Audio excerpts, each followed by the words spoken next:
They say power reveals character, but humiliation tests it. When billionaire CEO Evelyn Cross publicly mocked a quiet gatekeeper in front of her entire executive team, she thought she knew exactly who he was. Invisible, irrelevant, beneath her. She was wrong. What she didn't know was that the single father in a maintenance uniform had once kept nations alive under fire, that his calloused hands held skills her million-dollar engineers couldn't match, and that her cruelty would cost her everything she thought mattered. This is the story of how one brutal moment shattered two lives and rebuilt them into something neither expected. Stay until the end, hit that like button, and comment your city so I can see how far this story travels. The 73rd floor of Crosstech Tower smelled like ambition, leather, expensive coffee, and the faint metallic tang of panic that only billion-dollar disasters could produce.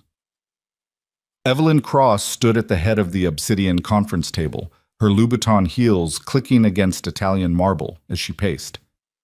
Outside the floor-to-ceiling windows, the city sprawled beneath her like a conquered kingdom.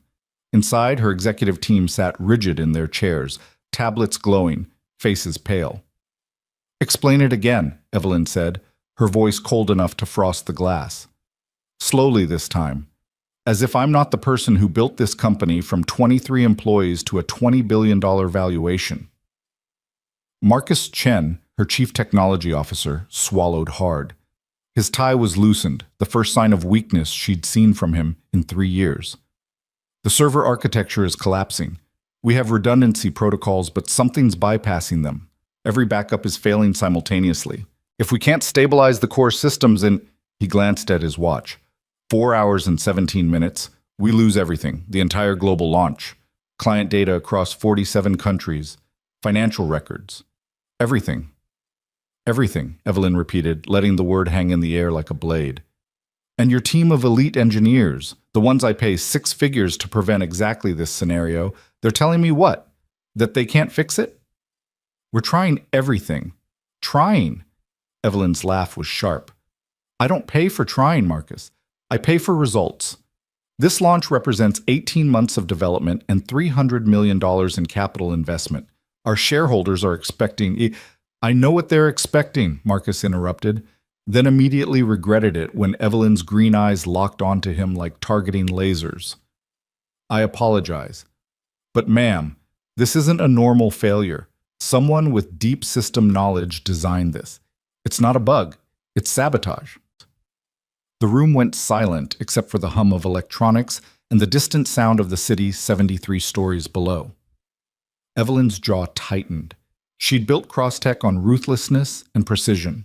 She'd outmaneuvered competitors, crushed hostile takeovers, and turned venture capitalists into disciples. She'd sacrificed relationships, sleep, and any pretense of softness to reach this height. And now some invisible enemy was trying to destroy it all. Find whoever did this, she said quietly, and find a way to stop it. I don't care if you have to burn the building down and rebuild the servers by hand. We launch in 4 hours. Ma'am, we've already called in every specialist we have access to. The conference room door opened. Everyone turned. Noah Mercer stood in the doorway, one hand still on the handle, the other holding a mop bucket. His Navy maintenance uniform was clean but worn, name patch stitched above the breast pocket. He was maybe 40, with close-cropped dark hair starting to gray at the temples, and the kind of quiet, weathered face that belonged to someone who'd learned to be invisible. I'm sorry to interrupt, Noah said, his voice low and even, but you've been in here for 3 hours, and I need to clean the... Get out! Evelyn snapped, without looking at him. Noah didn't move. Ma'am, building policy requires... Did I stutter? Evelyn turned to face him fully now, and several executives shifted uncomfortably in their seats. They'd seen this before. Evelyn Cross in full predator mode, and some unfortunate person in her crosshairs. I said get out. We're in the middle of a crisis that's worth more than you'll earn in 3 lifetimes. Your mop can wait. I understand. I'll come back. You'll come back when I tell you that you can come back. Evelyn's voice rose. Do you have any idea what's happening right now? Do you even understand what this company does? Noah's expression didn't change. I know you're under pressure, ma'am. I'll leave you to it. He started to back out of the room. Wait! The word came out sharp as a gunshot. Noah paused. Evelyn walked toward him slowly, heels echoing. Behind her, Marcus Chen made a small sound of warning that she ignored. When she was close enough to see the faint scar along Noah's jawline, she smiled, the kind of smile that had preceded a dozen corporate executions. "Actually, stay," she said. "Everyone, meet Noah Mercer, is it?" She glanced at his name patch. "Noah Mercer, our custodial staff. Noah probably doesn't know this, but our entire company is about to collapse because our top engineers can't solve a server crisis. Isn't that right, Noah? I'm not sure I should be Tell me, Noah, what do you think we should do? You must have an opinion. You clean these floors every night. You see the equipment. You probably overhear conversations." Evelyn's voice dripped with false sweetness. "Maybe you've picked up some technical knowledge? Maybe you can save us where our MIT and Stanford graduates have failed." The room was dead silent. Noah met her eyes for the first time, really met them, and something flickered in his expression, not anger, not embarrassment, something older and colder. "No, ma'am," he said quietly. "I don't think I can help you." "Of course you can't." Evelyn turned back to her team, dismissing him. "Go push your mop somewhere else. The adults are trying to save a company." She expected him to leave. They always left when she used that tone, humiliated, diminished, grateful to escape. Instead, Noah said, "But if I could, you couldn't afford me." The words dropped into the room like a stone into still water. Evelyn turned slowly. "Excuse me?" "You asked if I could help. I'm saying that even if I had the skills you're looking for, you couldn't afford my rate. Based on what I'm hearing, you'd need someone with military-grade cybersecurity experience, real-time system architecture knowledge under crisis conditions, and the ability to work without sleep under hostile circumstances. That's a specialized skill set, very expensive." He said it without arrogance, without challenge, just a simple statement of fact. For the first time in 3 years, Marcus Chen smiled. Evelyn's face flushed. "You're a janitor giving me market analysis?" "I'm someone who knows his worth," Noah said, "and I'm someone who needs to pick up his daughter from school in 90 minutes, so if you'll excuse me, how much?" The question came out before Evelyn could stop it. Noah paused. "Ma'am? You said I couldn't afford you. I'm asking your price. Hypothetically. If you actually could fix this, which we both know you can't, what would you charge?" The executives were staring now, a mixture of horror and fascination on their faces. Nobody talked to Evelyn Cross like this. Nobody. Noah was quiet for a long moment. Then he said, "Respect." "What?" "Respect," Noah repeated. "That's my rate. Not money. Not corporate promises, just basic human respect. But since that doesn't seem to be available here, I think we're done." He turned to leave. "Wait," Evelyn said, and this time there was something new in her voice, curiosity warring with rage. "You're serious? You actually think you could fix this?" "No, ma'am. I didn't say that." "But you implied—" "I implied that you couldn't afford me even if I could help. That's not the same thing as claiming I can." Noah's hand was on the door handle. "But just so you know, your problem isn't sabotage. It's cascade failure in your redundancy protocols triggered by a memory leak in your backup authentication system. Your team is trying to fix the symptoms instead of the disease. You're not going to solve it by throwing more engineers at the servers." He opened the door. Marcus Chen stood up so fast his chair rolled backward. "How the hell do you know that?" Noah looked at him. "Lucky guess. Good luck with your launch." "Stop." This time the command came from Marcus, not Evelyn. He crossed the room in 3 strides, pulling up his tablet. "Memory leak. Jesus Christ. Jesus Christ, he's right. Look at the authentication logs. There's a pattern. It's not bypassing the backups. It's poisoning them from the source. Every time we restore, we're reintroducing the error." The room exploded into motion. Engineers crowding around Marcus, voices rising, screens lighting up. Evelyn stood frozen, watching Noah. "Who are you?" she asked. "Someone who's about to be late picking up his daughter," Noah said. "Good night, ma'am." "Wait." Evelyn crossed the room, placed herself between Noah and the door. Up close, she could see details she'd missed before. The lean, efficient build under the uniform, The watchful stillness in his eyes, the faint chemical burns on his knuckles that spoke of some past life involving very different work. You diagnosed that in 30 seconds. I overheard enough to make an educated guess. Nobody makes that guess, not without serious background knowledge. Evelyn's mind was racing now, putting pieces together. Marcus, pull his file, HR records, background check, everything. Ma'am, I really don't think... Now, Marcus. Marcus tapped his tablet, pulling up the HR database. Mercer, Noah, hired 14 months ago through an outside contractor. Minimal background information. Previous employment listed as private security. References check out but are sparse. Private security, Evelyn repeated. She looked at Noah again, seeing him differently now. The way he stood, balanced, ready. The way his eyes tracked movement in the room. The careful control in every gesture. Military? Noah said nothing. You're military, or were. What branch? Ma'am, my daughter. Answer the question. Something hardened in Noah's expression. I don't work for you beyond my contracted custodial duties. I don't answer your questions beyond what my employment requires. And right now, my employment requires me to leave this room so you can handle your crisis. He moved toward the door. Evelyn didn't stop him this time, but she called after him. I'll pay you. Triple rate. No, 10 times your custodial salary, just for tonight. Fix this problem. Noah paused with his hand on the door. I told you my rate. Respect, yes. Fine. You have it. Do I? Noah looked back at her, and there was something devastating in the simplicity of the question. Because 5 minutes ago you called me someone who couldn't understand what your company does. You dismissed me in front of your team. You used me as a prop to make yourself feel powerful. That's not respect, Ms. Cross. That's cruelty disguised as leadership. The words hit like physical blows. So thank you, Noah continued quietly. But no, my daughter's school concert starts at 7. She's singing a solo. I've been practicing with her for 3 weeks.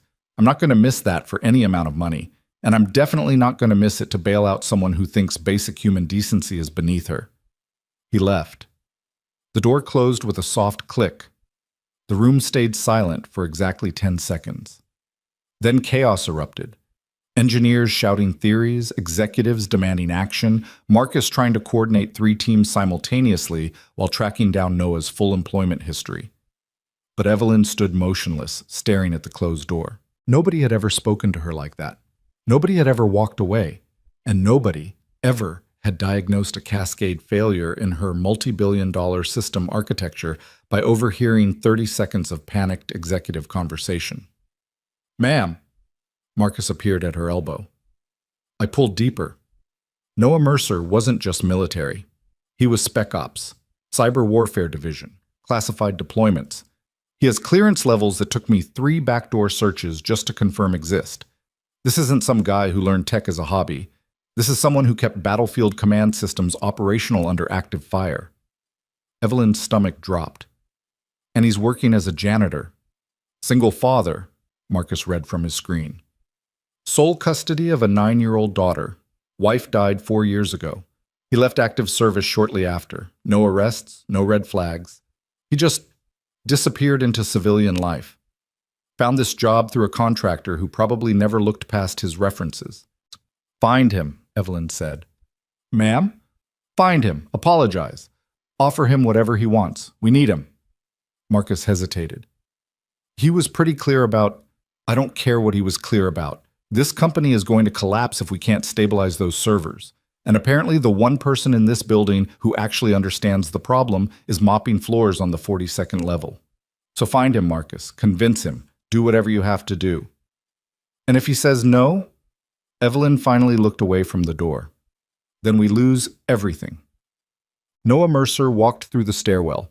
He always took the stairs, old habit from years of keeping his conditioning sharp, and tried to let the anger drain out of his shoulders.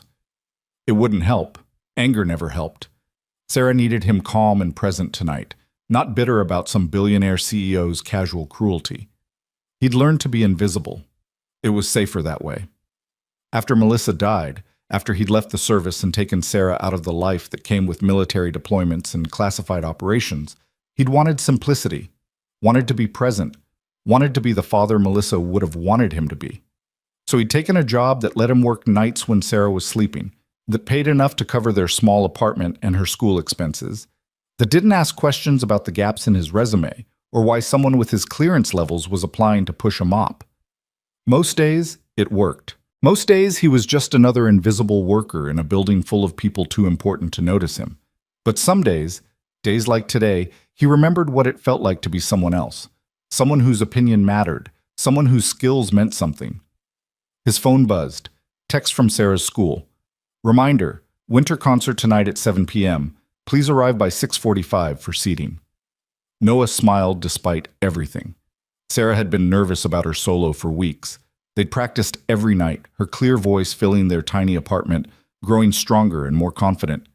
He wouldn't miss it for anything. He pushed through the stairwell door on 42, grabbed his custodial cart, and, "Mr. Mercer." Noah turned. Marcus Chen stood in the hallway, tablet in hand, looking exhausted and desperate. "We need to talk. I'm off the clock in 15 minutes. I know, and I know you have somewhere to be, but please, just hear me out." Marcus ran a hand through his hair. "That diagnosis you gave? Memory leak and the backup authentication? You were right. We're tracking it now. But it's worse than we thought. The leak has been introducing errors for weeks. Every backup we have is compromised. We're not just fighting a system failure, we're fighting systematic corruption of our entire data architecture."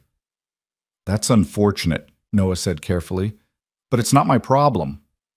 "It could be, if you wanted it to be." Marcus stepped closer. "Look, I pulled your file. I know who you are, or who you were. Captain Noah Mercer, 4th Cyber Battalion, multiple combat deployments, commendations I don't even have clearance to read about. You didn't just overhear that problem. You lived that problem.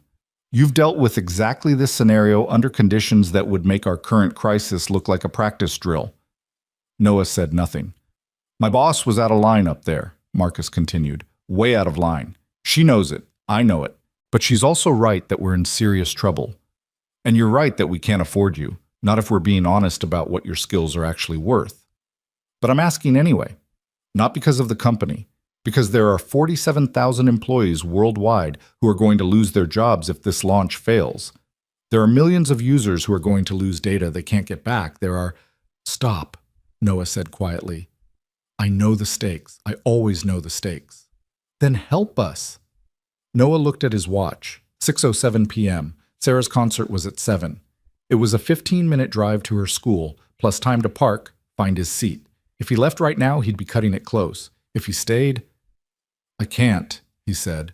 "I made a promise." "To your daughter," Marcus said. "I know. I read that in your file too, and I respect that. I have 2 kids myself. I get it." "Then you understand why the answer is no." "I do. But I'm asking anyway." Marcus pulled out his phone, tapped the screen, and held it up. It showed a video call, someone in the office holding the phone toward a group of people working frantically at servers, faces illuminated by screen glow, exhaustion and fear visible even through the small screen. "These are good people, Mr. Mercer. Brilliant people. They're doing everything they know how to do. It's not enough." Noah watched the screen for a long moment, saw the chaos he recognized from a dozen deployments. Intelligent people pushed beyond their capacity, making mistakes born of panic, fighting a battle they didn't have the training to win. "The memory leak," he said. "It's in the authentication tokens, but that's not the root cause. Check your certificate renewal protocols. Someone introduced a backdoor during a routine security update, probably 6, maybe 8 weeks ago. It's designed to degrade slowly so you wouldn't notice until it was too late. You need to isolate the certificate authority, flush the entire authentication chain, and rebuild from your pre-compromised backup. You have 72 hours of clean backup before the leak started. Use that as your foundation." Marcus was typing frantically. "Isolate the certificate authority, flush authentication chain, rebuild from which backup specifically?" "October 14th, Noah said, "before your last security audit. That's your clean snapshot. Everything after that is suspect." "Jesus," Marcus looked up. "You can see all this from a 30-second conversation?" "I can see the pattern. I've seen it before. in different systems under different circumstances. The execution is clever, but the methodology is familiar. Noah checked his watch again. 6:11. That should get your team started. If they work fast and don't make mistakes, they might stabilize the core systems before the launch window closes. Might isn't good enough. It's what you've got.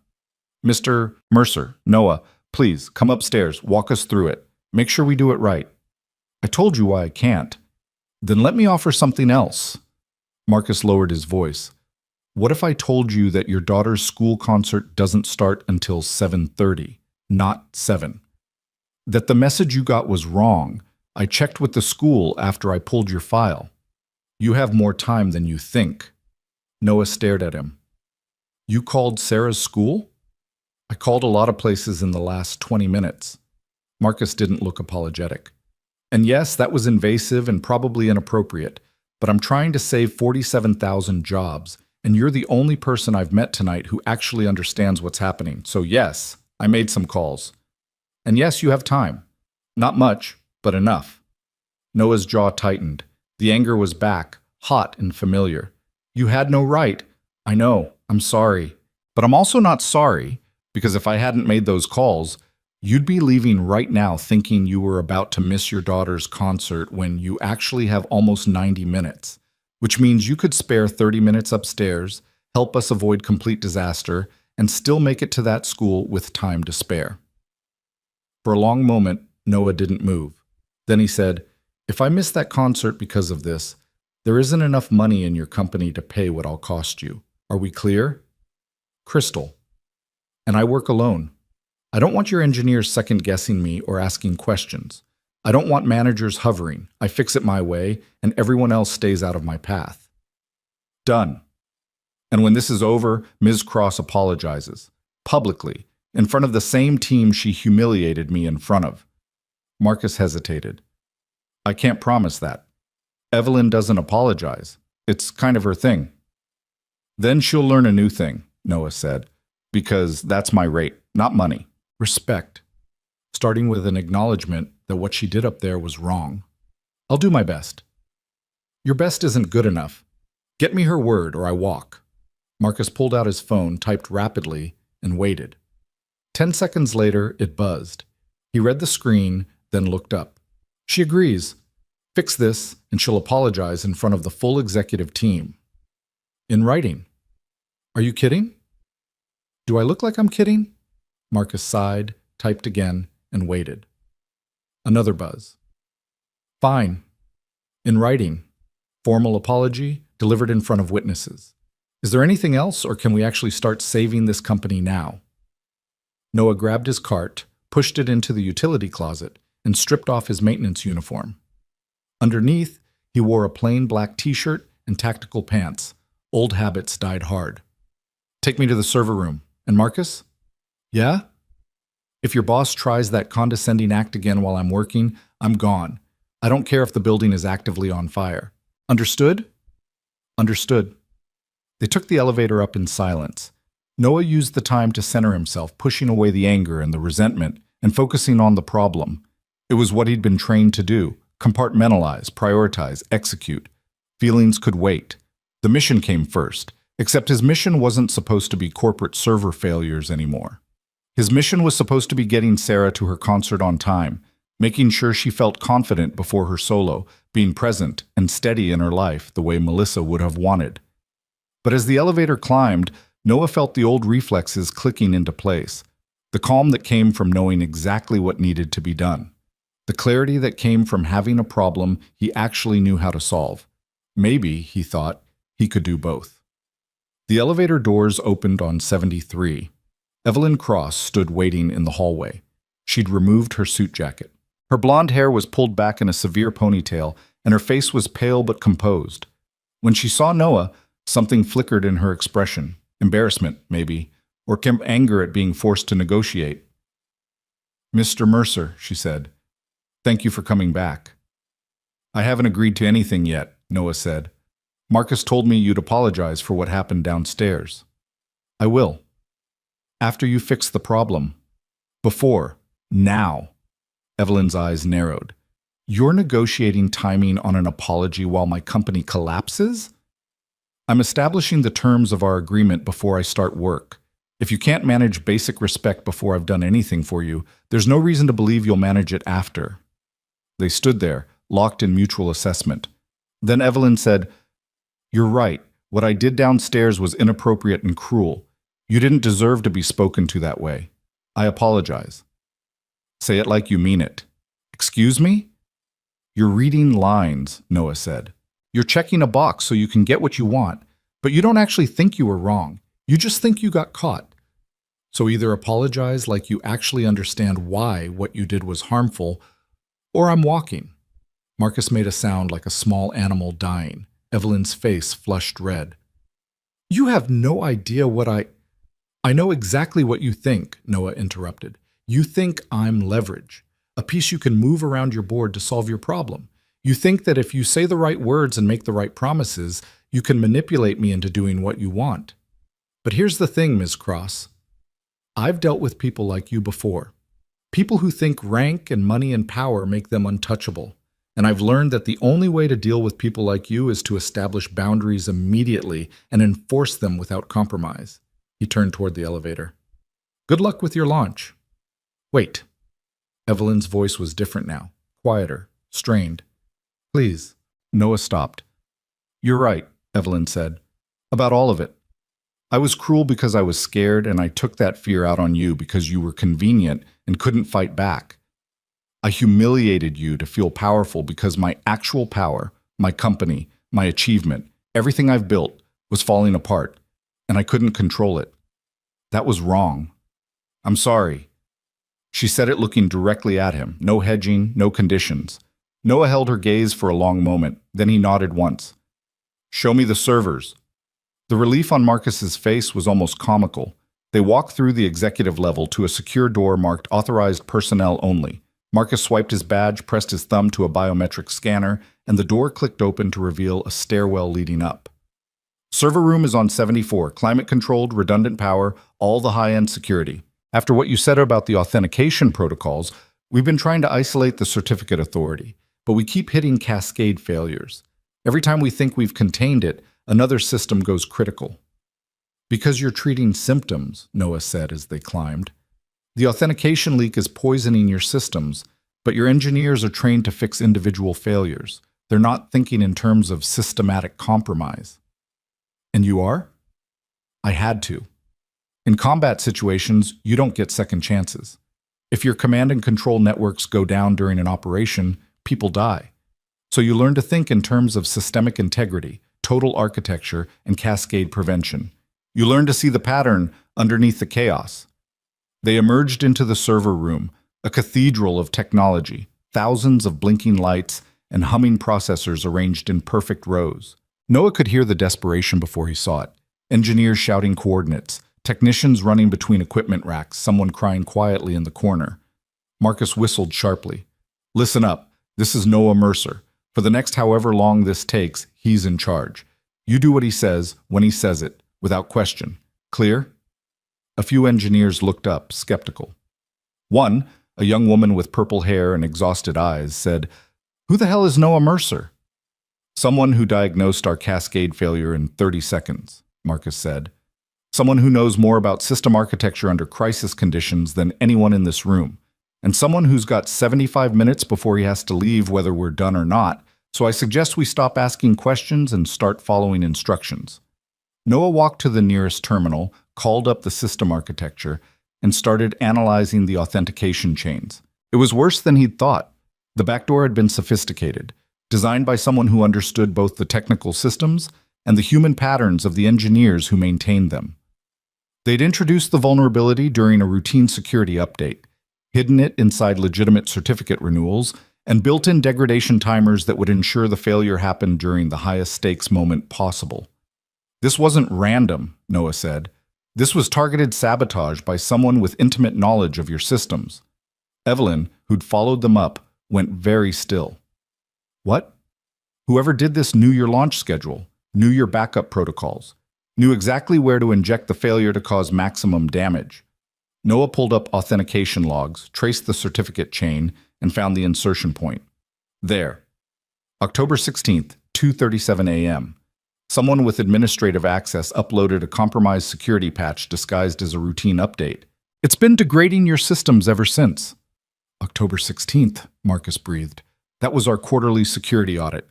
We had 6 external contractors working that night along with our internal team. Then you've got 6 suspects, Noah said. But that's your problem to solve later.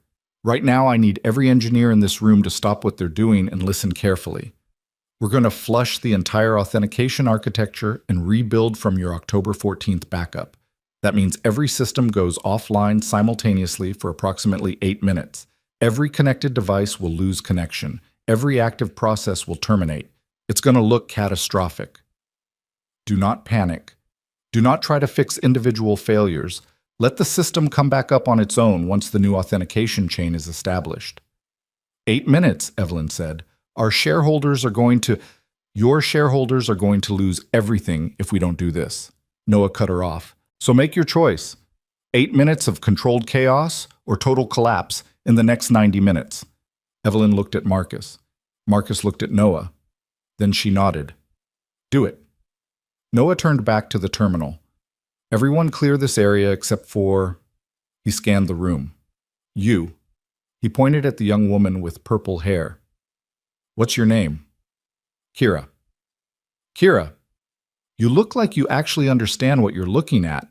Everyone else out. I need space to work. The engineers filed out reluctantly, leaving just Noah, Kira, Marcus, and Evelyn in the vast server room. What do you need from me? Kira asked. I need you to monitor secondary systems while I handle the authentication rebuild.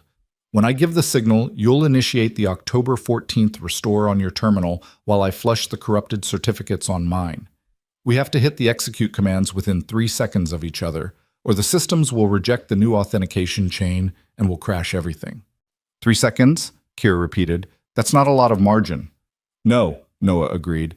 It's not. Which is why I need you to be absolutely certain you can do this. If you hesitate, if you second guess, if you freeze, we lose. Kira met his eyes. I can do it. Good. Noah checked his watch. 6:47. Sarah's concert started at 7:30. He had 43 minutes. Ms. Cross, you and Marcus need to prepare your teams for the blackout. Make sure everyone knows this is intentional. The last thing we need is some well-meaning engineer trying to override the shutdown. Evelyn hesitated. Can I ask you something first? Quickly. Why did you come back? You could have walked away. You made your point. Why risk missing your daughter's concert to save a company owned by someone who humiliated you? Noah didn't look up from the terminal. Because Marcus was right. 47,000 people losing their jobs isn't your problem, it's theirs. And they don't deserve to pay the price for your cruelty or whoever sabotaged your systems. Sometimes you help people not because they deserve it, but because the alternative is worse. He typed a series of commands, isolating the certificate authority from the main network. Now please clear the room so I can work. Evelyn and Marcus left. Kira stayed at her terminal, fingers poised over the keyboard, watching Noah with an expression somewhere between terror and fascination.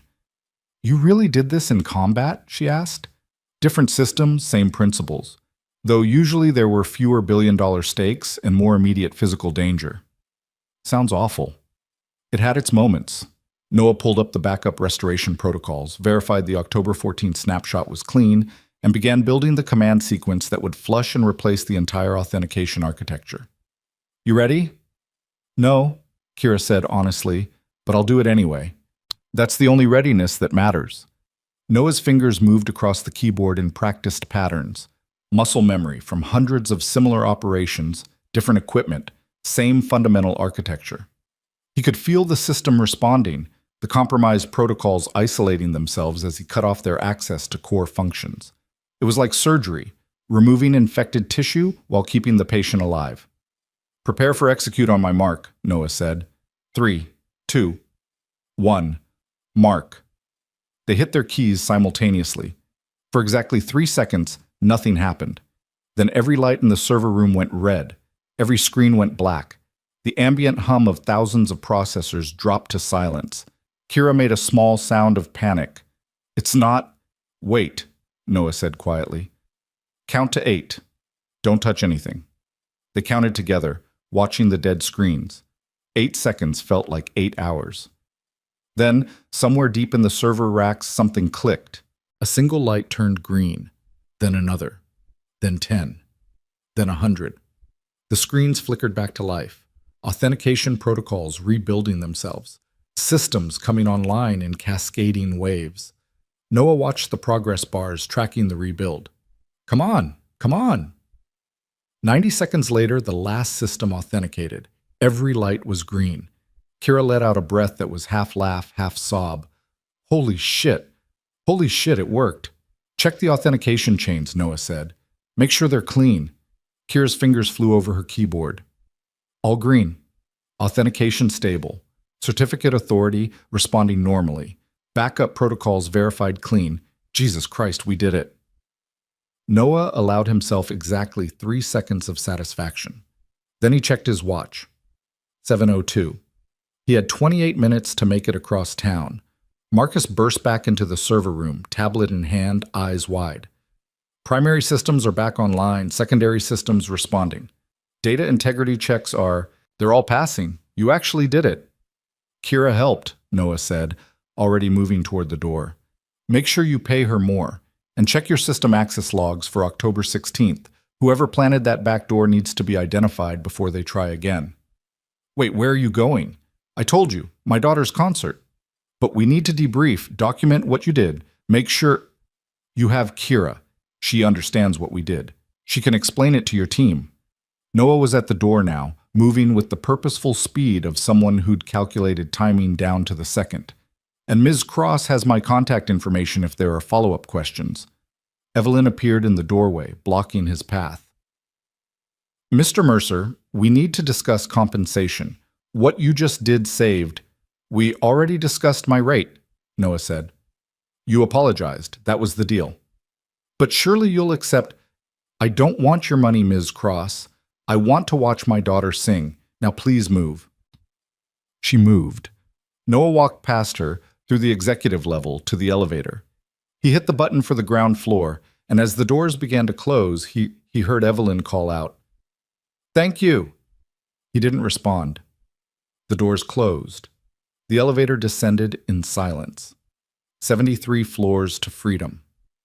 At ground level, Noah exited through the main lobby, marble and glass and the carefully cultivated perfection of corporate success, and burst into the parking garage at a run. His car was old, reliable, paid off. He'd bought it specifically because it was invisible, the kind of vehicle nobody looked at twice. He made it to Sarah's school at 7:24, found a parking space at 7:26. Walked into the auditorium at 7:28, just as the lights were dimming for the performance. Sarah saw him from backstage. He could see her peeking through the curtain, scanning the audience. When their eyes met, her entire face lit up with relief and joy. She waved, barely containing her excitement. Noah waved back, found his seat, and for the first time in hours, allowed himself to breathe. Whatever happened at Crosstech Tower didn't matter anymore. What mattered was here, now, watching his daughter prepare to sing in front of her whole school. What mattered was keeping the promise. The curtain rose. Sarah walked onto the stage with 20 other fourth graders, her choir dress neat, her hair carefully braided, her hands clasped nervously in front of her. The music started, and Sarah sang, her voice clear and strong, exactly the way they'd practiced. Noah felt tears burning in his eyes, gratitude and pride and the bittersweet joy of knowing Melissa should have been here too, should have heard this, should have seen their daughter becoming exactly the person they'd hoped she'd become. But she wasn't here. So Noah sat in that dark auditorium and held the moment for both of them, recording it in memory the way he'd learned to record everything important now, fully, completely, with absolute presence. When Sarah hit the final note of her solo, the applause was thunderous. She found Noah's eyes again in the crowd, searching for approval. He gave her a thumbs up, and she grinned so wide it looked like her face might split. After the concert, standing outside the school in the cool December evening, Sarah ran up and threw her arms around his waist.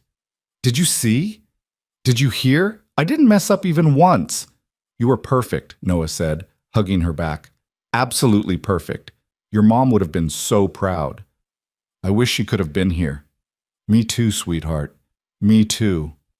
They walked to the car hand in hand, Sarah chattering about the performance, about her friends, about the cookies the PTA had brought for afterward. Normal things, safe things, the things that mattered. Noah's phone buzzed in his pocket. He ignored it. It buzzed again and again. Sarah looked up. Is that work? Probably, but it's not important. You can check it. I don't mind. Noah hesitated, then pulled out his phone. 7 messages from Marcus, 3 from Evelyn directly, and 1 from a number he didn't recognize. He opened the last one first. Mr. Mercer, this is Kira from tonight. Just wanted to say thank you for trusting me in there. That was the coolest thing I've ever been part of. Also, Ms. Cross wants you to call her. I think she's freaking out about something. Anyway, thanks again. You made me feel like I actually knew what I was doing. Noah smiled despite himself, then opened Marcus's messages. You need to call Evelyn. Now. Seriously, this is important. Mr. Mercer, we have a situation. The sabotage was more extensive than we thought. We need your help. Are you there? Please respond. Evelyn is offering a formal contract. Name your terms. Whatever you want. This is urgent. Please call. If we don't hear from you in the next hour, we're going to have to make some difficult decisions about security protocols and personnel. Your input could change everything. Noah stared at the messages. Then he looked at Sarah, happily humming her concert song in the passenger seat. And he made a choice. He turned off his phone. Everything okay, Dad? Sarah asked. Everything's fine, Noah said. How about we stop for ice cream on the way home? I think someone deserves a celebration. Really? Even though it's a school night? Even though it's a school night. Sarah's squeal of delight echoed through the car. Noah drove toward their favorite ice cream shop, leaving Crosstech Tower and its crises and its desperate messages behind him in the dark. Whatever was happening there would still be happening tomorrow. It would keep happening until someone dealt with the fundamental problem. Not the technical sabotage, but the culture that had allowed it. The arrogance that had led Evelyn Cross to humiliate someone she thought couldn't fight back. The system that had made everyone in that building think power mattered more than competence, and money mattered more than respect. Noah had spent enough of his life fighting other people's battles. Tonight, he was exactly where he was supposed to be, with his daughter, keeping his promise. Everything else could wait. The ice cream melted faster than Sarah could eat it, dripping down her fingers in sticky rivulets as she told Noah about every detail of the concert, who sang off key, who forgot their lines, how Mrs. Patterson had given her an extra long hug afterward. Noah listened with the kind of attention he'd once reserved for mission briefings, nodding at all the right moments, asking questions that made Sarah light up with the joy of being truly heard. By the time they got home to their small apartment on the 3rd floor of a building that had seen better decades, it was nearly 9 o'clock. Sarah was yawning between sentences, the adrenaline of performance giving way to exhaustion. Noah helped her wash the sticky ice cream from her hands, supervised teeth brushing, and tucked her into bed with the same care he'd once used to maintain million-dollar equipment under combat conditions. Dad? Sarah's voice was sleepy, muffled by her pillow. Are you happy? The question caught Noah off guard. Of course I am. Why would you ask that? I don't know. Sometimes you look sad, like you're thinking about Mom. Noah sat on the edge of her bed, smoothing her hair back from her forehead. I do think about Mom, every day. But that doesn't mean I'm not happy. You make me happy, sweetheart, every single day. Even when I mess up my math homework? Especially then, because it means I get to help you figure it out. He kissed her forehead. Get some sleep. School tomorrow. Love you, Dad. Love you too. Noah turned off her light, left her door cracked open the way she liked it, and walked to the kitchen. Their apartment was small, 2 bedrooms, a bathroom that barely fit 1 person, a kitchen-living room combination that served as everything else. But it was clean, safe, and theirs. No deployment schedules, no classified briefings, no wondering if today would be the day something went catastrophically wrong. He made coffee because sleep wasn't coming anytime soon and turned his phone back on. 23 messages. Marcus, Evelyn, Kira, and now several numbers he didn't recognize. He read through them chronologically, watching the crisis unfold in digital fragments. From Marcus at 8:47 p.m., We found the source, one of our contractors, guy named David Brennan. He's been selling corporate secrets for 18 months. Your fix exposed his access patterns. Security is handling it, but we need you to review the full system architecture. There could be other vulnerabilities we haven't found. From Evelyn at 9:15 p.m. Mr. Mercer, I understand you have priorities outside this company, but what you did tonight was extraordinary. I'm prepared to offer you a position as our chief security consultant at whatever salary you name. Please call me. From Kira at 9:33 p.m. Hey, so things got weird after you left. Ms. Cross has been asking everyone questions about you. I think she's trying to understand why you just walked away. Anyway, thought you should know. From an unknown number at 9:58 p.m. This is David Brennan. You ruined 18 months of work tonight. I know who you are, Noah Mercer. I know where you live. That was a mistake. Noah read the last message 3 times. Then he stood, walked to Sarah's room, and checked that her window was locked. Checked the front door. Checked the fire escape access. Old habits, old protocols, the same rituals he'd performed in a dozen different cities when the work had been dangerous and the enemies real. He texted Marcus. Received a threat from David Brennan. Forward this to your security team and local police, taking precautions. The response came back in seconds. Jesus Christ. We have him in custody, but he made bail an hour ago. I'm calling SFPD now. Do you need protection? Noah considered it. Protection meant official involvement. It meant questions about his background, possibly triggering reviews of his classified service record. It meant making Sarah's life complicated when it was finally blessedly simple. No. But keep me informed. If he makes contact again, I want to know immediately. He set the phone down, poured his coffee, and stood at the kitchen window looking out at the city lights. This was why he'd left the service. This was why he'd taken a job pushing a mop in a building full of people who looked through him like he was invisible. Because the alternative was this: threats, danger, the constant calculation of risk and response. But as he stood there, coffee cooling in his hands, Noah felt something else stirring beneath the concern. Something he hadn't felt in 4 years. The old clarity. The sense of purpose that came from having a problem that actually mattered. Skills that were actually useful. A fight that was actually worth fighting. He'd spent 4 years being invisible by choice. Maybe it was time to stop. His phone rang. Evelyn Cross, according to the caller ID. Noah almost didn't answer, but something about the late hour, the persistence, the memory of her voice when she'd actually apologized, not the corporate performance, but the real moment of honesty, made him pick up. Miss Cross, Mr. Mercer, thank you for answering. Her voice was tight with stress. I assume you've seen the messages about David Brennan. I have. Our security team is coordinating with police. He won't get anywhere near you or your daughter. You have my word on that. Your word doesn't mean much against someone with 18 months of corporate secrets and a grudge, Noah said, but I appreciate the sentiment. It's not sentiment, it's responsibility. You helped us tonight. That makes what happens to you my concern. She paused. Can we meet? Tomorrow morning? There are things I need to discuss with you that shouldn't happen over the phone. I work tomorrow night. Sarah has school. Before school then. 7 a.m. There's a coffee shop called Meridian 3 blocks from your apartment. I checked. It opens at 6:30. Noah felt a chill that had nothing to do with the temperature. You know where I live. I know a lot of things now that I didn't know 12 hours ago, including that you have every reason not to trust me, but I'm asking you to anyway. 7 a.m., Mr. Mercer. Please. She hung up before he could respond. Noah stood in his kitchen, phone in hand, and tried to remember the last time someone had unsettled him this completely. Evelyn Cross was dangerous in ways that had nothing to do with physical threats. She was smart, ruthless, and clearly accustomed to getting what she wanted. The fact that she'd researched his address, his daughter's schedule, his entire life in the span of a few hours said everything about how she operated. But it also said she was serious. And if David Brennan was actually a threat, Noah needed to know what Crosstech's security team had found.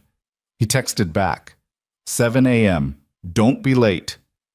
The response was immediate, I'm never late. Noah finished his coffee, checked the locks one more time, and tried to sleep. It didn't work. By 4 a.m., he gave up, went for a run in the pre-dawn darkness, came back and showered, got Sarah up and ready for school, and walked her to the bus stop by 6:45. She was still half asleep, leaning against his side as they waited. "You okay, Dad? You seem tense." "Just didn't sleep well. Concert excitement." Sarah smiled up at him. "Best night ever." "Yeah," Noah agreed. "It really was." The bus came. Sarah climbed aboard, waved from her window seat, and disappeared into traffic. Noah walked 3 blocks to Meridian Coffee, a small place with exposed brick walls and the kind of earnest artisanal atmosphere that charged $7 for a cup of coffee, but made it well enough that people paid anyway. Evelyn Cross sat at a corner table, laptop open, phone face down beside it. She'd traded last night's power suit for dark jeans and a gray sweater, her hair pulled back in a simple ponytail. Without the corporate armor, she looked younger, maybe late 30s instead of the ageless perfection of professional success. She saw Noah, closed her laptop, and gestured to the seat across from her. "Thank you for coming. What can I get you?" "Black coffee. Large." Evelyn flagged down a server, ordered for both of them, and waited until the drinks arrived before speaking. "David Brennan worked for us for 18 months as a security contractor. He had high-level access to our systems, which he used to steal proprietary data and sell it to 3 of our competitors. Your fix last night exposed his access patterns because the authentication rebuild required him to reconnect through protocols he'd been avoiding. Our security team tracked him, built a case, and had him arrested by midnight." "And then he made bail and threatened me," Noah said. "Yes, which shouldn't have been possible. The judge set bail at $2 million, but someone paid it within an hour." Evelyn slid a folder across the table. "These are the financial records our forensic team pulled. The money came from an offshore account registered to a shell company. We're still tracing ownership, but it's sophisticated. Whoever's backing Brennan has resources." Noah opened the folder, scanned the documents. The money trail was indeed complex. Multiple transfers through different jurisdictions, each one legally structured to obscure the source. This isn't just corporate espionage. This is state-level intelligence work. That's what our consultant said, which is why I need to ask you something, and I need you to be honest. Evelyn leaned forward. "What exactly did you do in the military?" "Classified?" "I've read your file. The unclassified parts. 4th Cyber Battalion, multiple combat deployments, commendations you're not allowed to talk about. But there are gaps, months where your service record is completely redacted, operations that officially never happened." She held his gaze. "I need to know if what you did last night exposed you to danger beyond an angry contractor." Noah was quiet for a long moment. The coffee shop hummed around them, espresso machines hissing, quiet conversations, the morning ritual of a city waking up. Normal life. The kind of life he'd built for Sarah. "What I did in the military," he said carefully, "was keep critical systems operational in hostile environments. Sometimes those environments were combat zones. Sometimes they were places that officially don't exist. I can't tell you more than that, but you made enemies. Everyone makes enemies if they're good at their job. That's not an answer." "It's the only answer you're getting, Ms. Cross." Noah closed the folder. "But to address your actual concern, no, I don't think David Brennan's backers are connected to my past. This is about your company's secrets, not mine. The threat he made was opportunistic. He's angry and scared and lashing out. Men like that rarely follow through." "Rarely isn't never." "No, it's not. Which is why I've already taken precautions." Noah drank his coffee. It was good, probably worth $7. "Is that all you wanted to discuss? Because I need to get to a few things before Sarah's home from school." "No, that's not all." Evelyn pulled out her phone, tapped the screen, and turned it toward him. "This is a contract, chief security consultant position. You'd have full authority over our digital infrastructure, access to any resources you need, and a mandate to prevent what happened last night from ever happening again. The salary is $250,000 annually, with full benefits, flexible schedule, and—" "No," Noah said. "You haven't even read the terms." "Don't need to. I'm not interested." Evelyn's jaw tightened. "Why not? You clearly have the skills. You proved that last night. And the money would be irrelevant if it meant missing another one of Sarah's concerts, or her soccer games, or just being there when she needs me." Noah set down his coffee cup. "I appreciate the offer, but I left that life for a reason. I'm not going back." "This isn't that life. This is a civilian position with a tech company." with state-level intelligence threats, contractors who make bail through offshore accounts, and the kind of pressure that turns regular people into David Brennans. Noah shook his head. You're not offering me a job, Ms. Cross. You're offering me a return to the thing I sacrificed everything to escape. So thank you, but no. He stood to leave. What if I could guarantee Sarah's safety? Evelyn said quickly. What if part of the package included private security, monitored residence, everything you'd need to ensure she's protected? Noah turned back slowly. You're offering to put surveillance on my daughter? I'm offering to make sure David Brennan's threats stay threats. To make sure whoever is backing him knows that touching you or your family would be the most expensive mistake they ever made. By making us prisoners in our own lives. By surrounding Sarah with security she doesn't need and shouldn't have to think about. Noah's voice was very quiet, very controlled. My daughter has already lost her mother. I've spent 4 years trying to give her a normal childhood despite that. I'm not going to trade her sense of safety for your company's peace of mind. Then what do you want? Evelyn stood too, frustration breaking through her professional composure. You have skills that could save us millions. You could prevent future breaches, protect 47,000 employees, make a real difference. But instead, you'd rather push a mop and pretend you're not capable of more. I'm capable of being Sarah's father, Noah said. That's more important than anything your company needs from me. That's not... I didn't mean... Evelyn stopped, visibly recalibrating. I'm sorry, that came out wrong. No, it came out honest. You think what I'm doing now is beneath me. You think I'm wasting my potential hiding in a custodial uniform. But here's what you don't understand, Ms. Cross. I'm not hiding. I'm choosing. I'm choosing to be present for my daughter. I'm choosing to have a life that doesn't require a security detail or classified briefings or wondering if today's the day some ghost from my past comes calling. Those are choices, not limitations. He walked toward his door. Wait. Evelyn's voice was different now, uncertain, almost vulnerable. I'm doing this wrong. I know I am. But I don't know how else to do it. I've spent my entire adult life building this company. It's the only thing I know how to be good at. And last night, watching you work, seeing the way you handled that crisis with complete calm while my entire team fell apart, it made me realize how much I don't know, how much I've been operating on arrogance and assumptions instead of actual competence.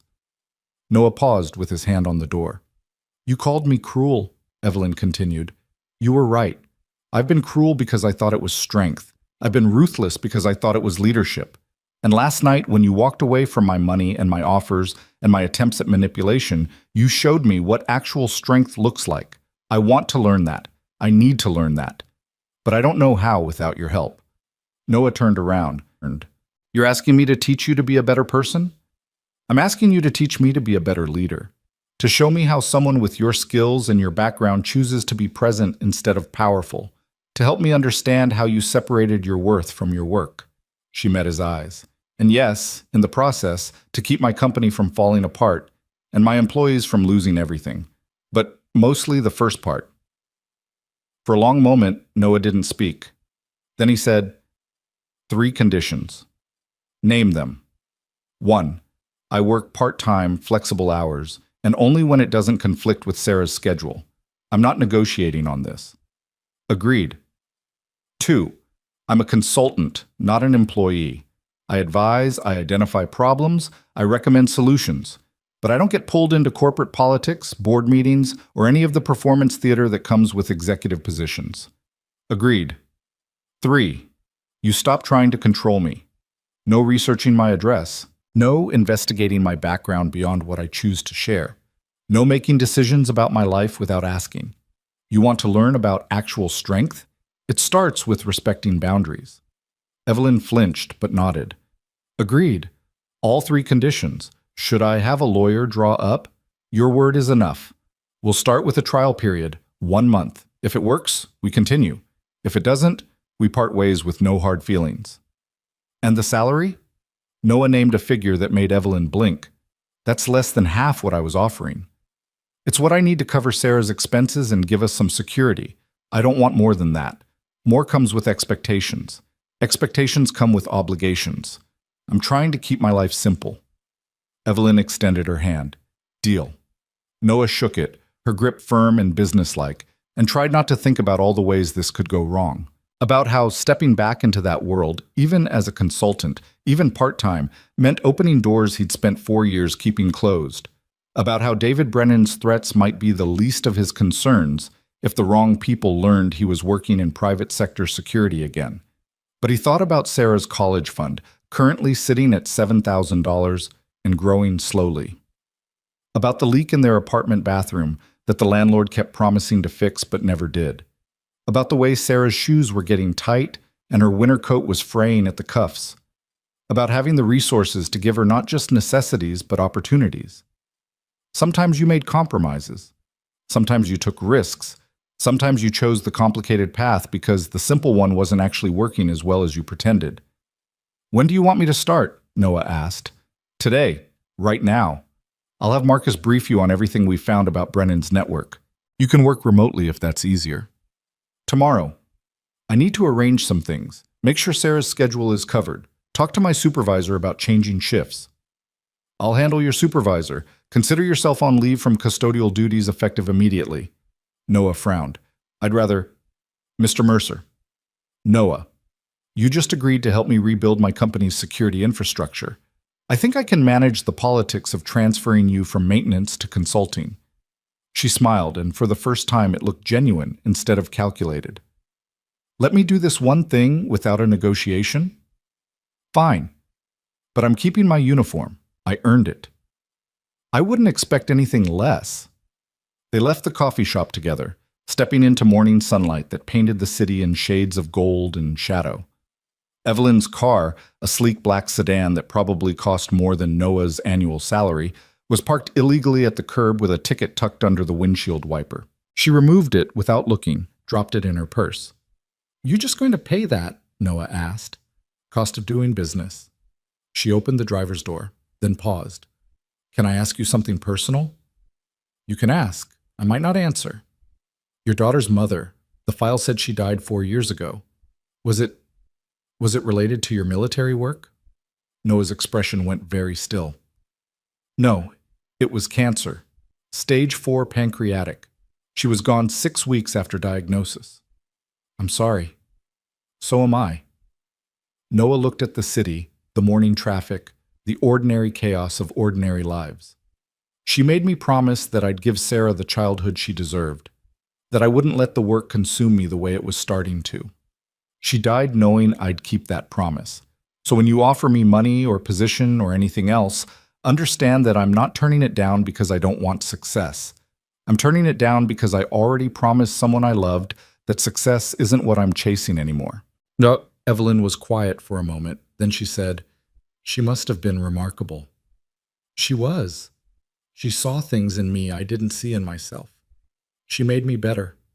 Noah's voice was rough, which is why when you ask me to teach you about strength or leadership or any of that, I'm not sure I'm the right person. Everything good in me came from her. I don't think that's true. But even if it is, someone taught you. Someone showed you a different way to be. Maybe you can do the same for someone else. Maybe. Noah didn't sound convinced. I'll see you tomorrow, Ms. Cross. 9 a.m.? Evelyn. If we're going to work together, even part-time, you should call me Evelyn. Tomorrow, Evelyn. Noah walked away, hands in his pockets, back toward his apartment and his daughter's eventual return from school. Behind him, Evelyn sat in her expensive car with the unpaid parking ticket and watched him go, something shifting in her chest that felt uncomfortably like respect. Or maybe envy.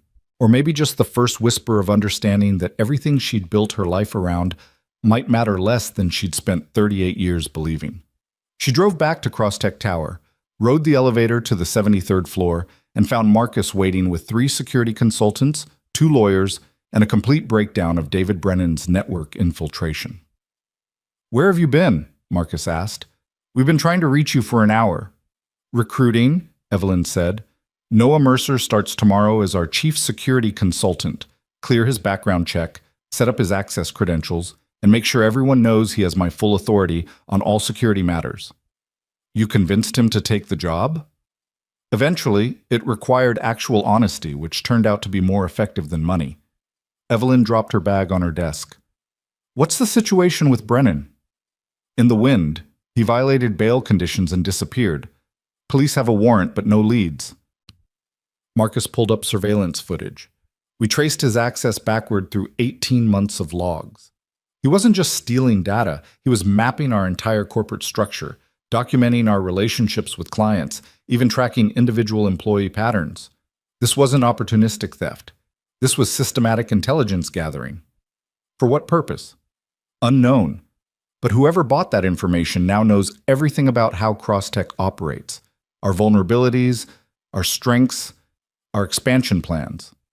Marcus looked grim. In the wrong hands, that's enough to destroy us. Evelyn stared at the footage. Brennan's digital ghost moving through their systems, invisible and patient, extracting value they hadn't known they were losing until it was almost too late. Then we need to assume the worst, she said. Assume our competitors have this information. Assume they're already using it. And assume that when Noah comes in tomorrow, we're going to need him to do more than just fix our security architecture. We're going to need him to teach us how to think like someone who's been hunted. You think this goes beyond corporate espionage? I think David Brennan's bail money came from somewhere sophisticated enough to hide the trail through multiple jurisdictions. I think Noah Mercer recognized military-grade intelligence work when he saw it. And I think... Evelyn stopped, recalibrating her certainty into something more honest. I think I don't know enough to know what I don't know, which is exactly why I need Noah. She turned to the windows, looking down at the city from 73 floors up. Somewhere down there, Noah was picking up his daughter from school, helping with homework, making dinner, living a life that had nothing to do with corporate towers or billion-dollar valuations. A life that, from this height, looked impossibly small and impossibly valuable at the same time. Evelyn pressed her palm against the glass, feeling the cold through the barrier, and wondered what it would be like to choose that. To deliberately step away from power and find something more important. To define success by presence instead of profit. She'd spent 20 years building this company. She'd sacrificed relationships, health, any semblance of life outside work. She'd become exactly what she'd set out to become. Powerful, feared, successful by every metric that mattered in the world she'd chosen. And yesterday, a man in a maintenance uniform had looked at all of it and called it cruelty. The worst part was that he'd been right. Get me everything we have on Noah Mercer, Evelyn said quietly. Everything legal, everything ethical. I want to understand who he was before he became who he is now. Because if I'm going to learn from him, I need to understand what he's already learned.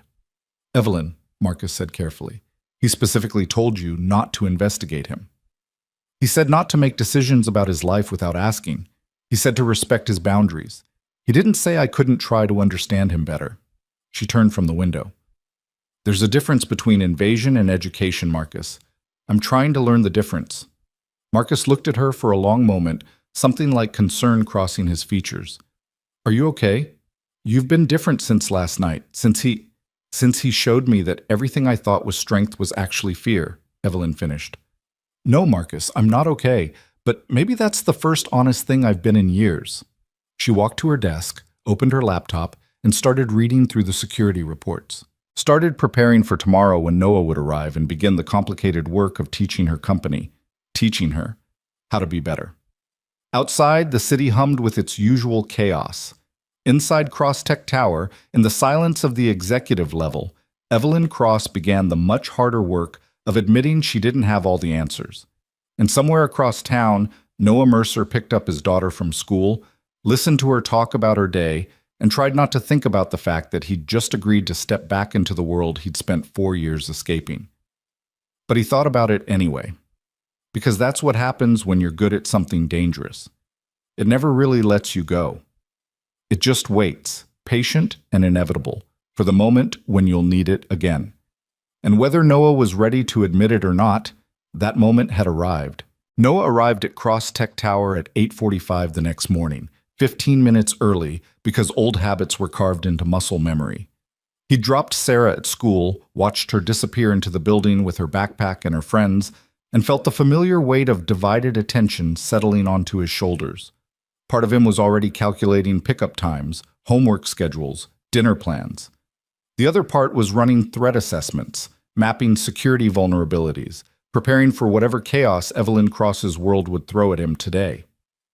The lobby security guard, a young guy named Tommy, who'd always nodded politely when Noah came through in his maintenance uniform, did a double take when Noah approached in civilian clothes, a visitor badge clipped to his jacket. "Mr. Mercer, they told me you were coming up as a consultant now. That true?" "Apparently." "Man, that's wild. I always figured you were just keeping your head down, you know? Didn't realize you were actually somebody." Noah paused at the elevator bank. "I'm not somebody, Tommy. I'm just doing a different job for a while." "Yeah, but consultants make bank, and Ms. Cross doesn't bring people in unless they're serious heavy hitters." Tommy leaned in conspiratorially. "Word is you saved the whole company the other night, fixed something none of the engineers could touch." "Word travels fast. Always does in a building like this.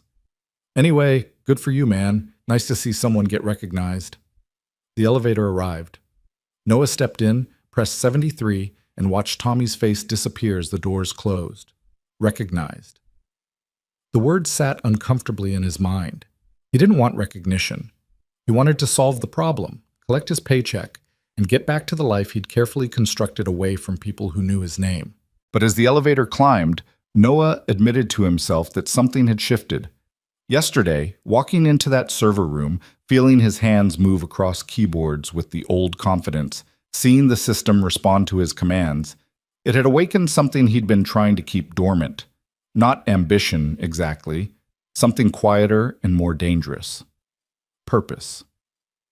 The elevator opened onto the executive level. Marcus stood waiting, tablet in hand, looking like he'd already been working for hours. "Noah, good morning. Evelyn's in a meeting with legal, but she wanted me to get you started on the security audit. We've set you up in one of the conference rooms with full system access, and I need to see the physical security first," Noah interrupted. "Server rooms, access points, employee entry protocols. Digital security means nothing if someone can walk in with a USB drive and bypass everything." Marcus blinked. "Oh, right, that makes sense. Follow me." They spent the next 2 hours walking through Crosstech's security infrastructure, or what passed for it. Noah said very little, just observed, made notes on his phone, and felt his assessment of the company's vulnerabilities growing more alarming by the minute. The server room had biometric locks, but the maintenance access used standard keys that probably 20 people had copies of. The badge system logged entries, but nobody actually monitored the logs in real time.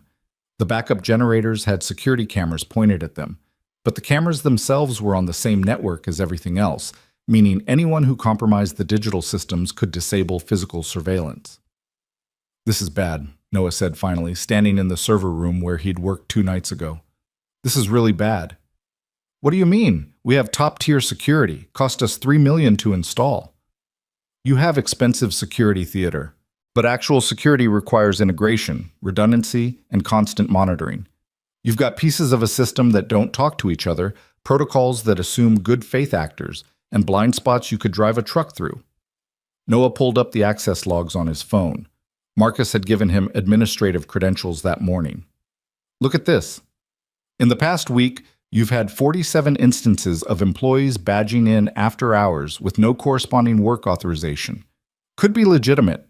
Could also be someone using a copied badge to access systems when nobody's watching. You think we have another David Brennan? I think you have the conditions that create David Brennans. People with access they don't need, systems that aren't properly monitored, and a culture that prioritizes convenience over security." Noah looked at Marcus directly. "How many people in this building could do what Brennan did if they wanted to?" Marcus was quiet for a long moment. "I don't know." "Neither do I, which is exactly the problem." They were walking back toward the elevators when Noah's phone buzzed. Text from an unknown number. "Captain Mercer, it's been a long time. Congratulations on your new position. Let's hope you're as good at corporate security as you were at keeping our operations secret." Noah stopped walking. Marcus, a few steps ahead, turned back. "Everything okay?" "Yeah, just need to make a call. Give me a minute." "Sure, I'll be in the main conference room when you're ready." Marcus disappeared around the corner. Noah stood in the empty hallway, staring at the message, feeling ice water spread through his chest. V. Victoria Stern, Colonel Victoria Stern, who'd run black operations across 3 continents and knew more about Noah's classified service record than anyone currently breathing. She'd been his commanding officer during the worst deployments, the ones that officially never happened, the operations that carried consequences measured in dead bodies and international incidents. He hadn't heard from her in 4 years.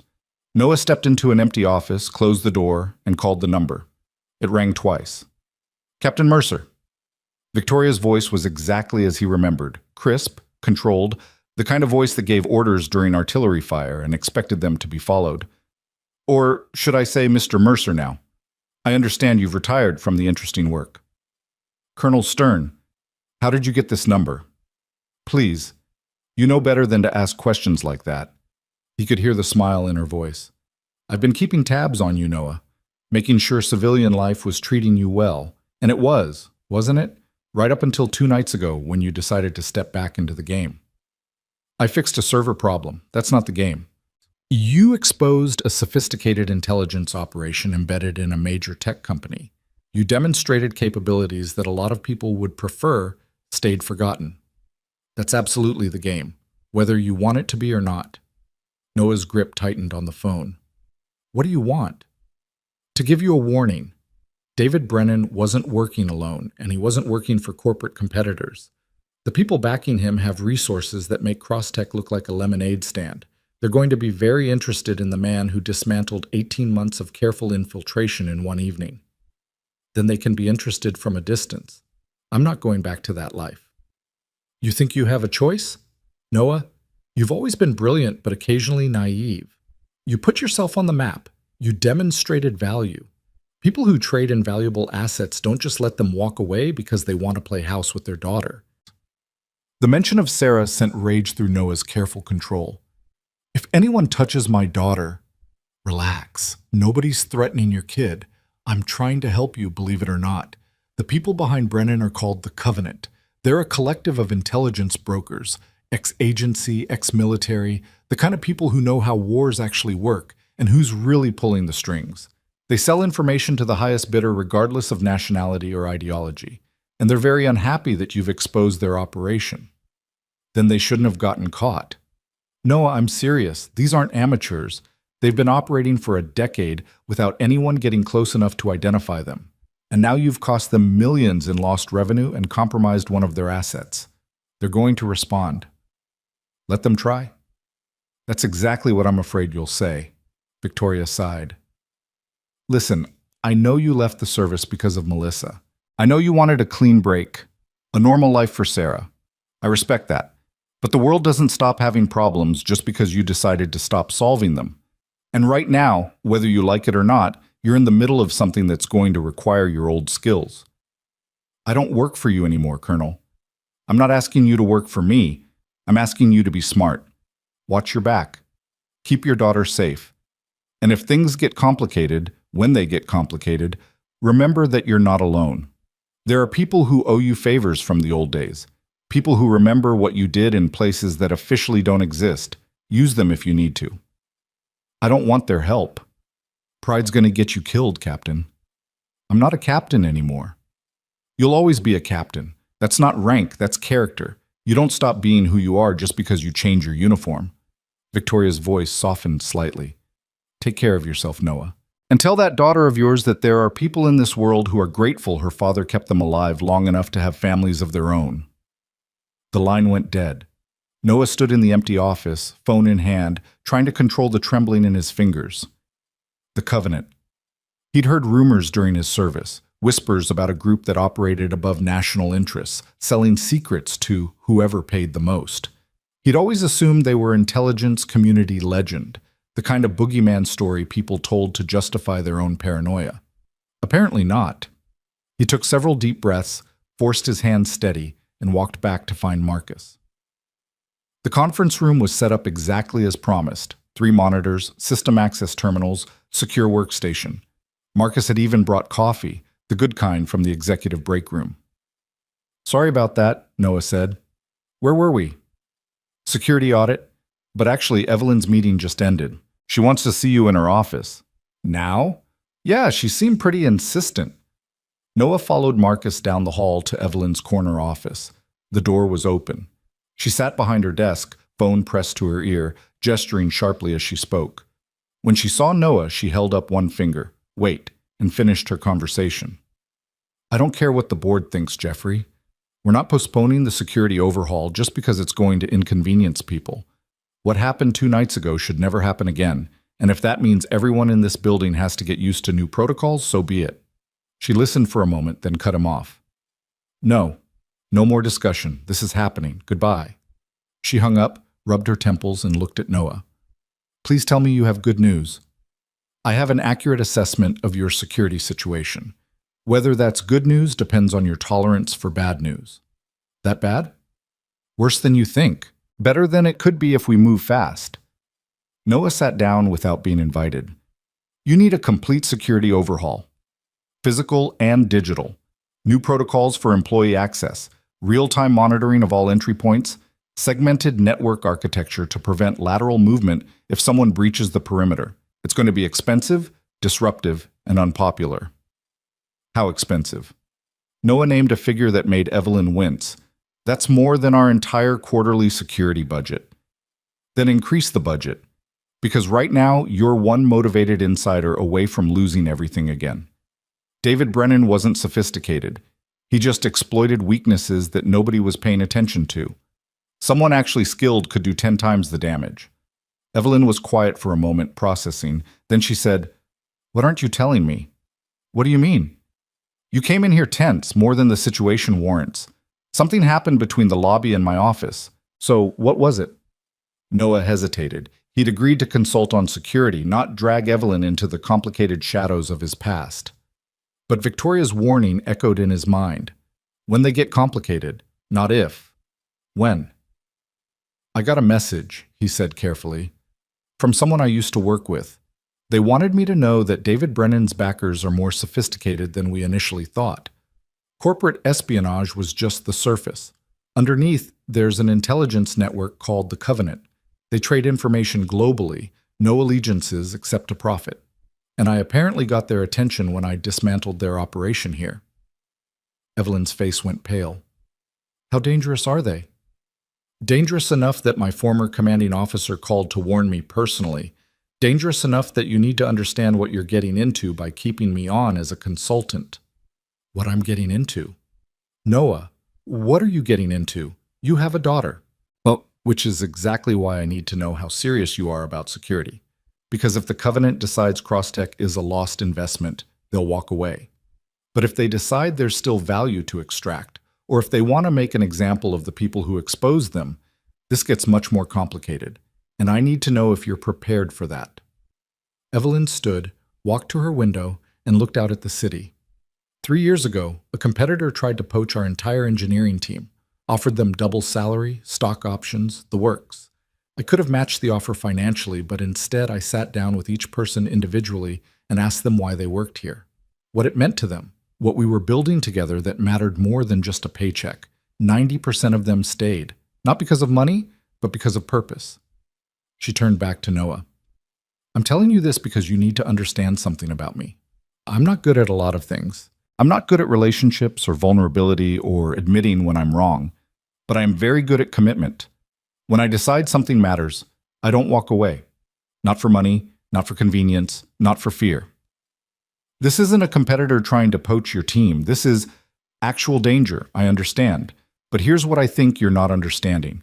I brought you here because you showed me that everything I built my life around was fundamentally hollow. You showed me that real strength isn't domination, it's presence. That real leadership isn't control, it's respect. So if the cost of learning those lessons is dealing with some shadowy intelligence network, then that's the cost. I'm not walking away from this. From you teaching me to be better, not because of threats. Noah studied her face, looking for the calculation, the angle she was working.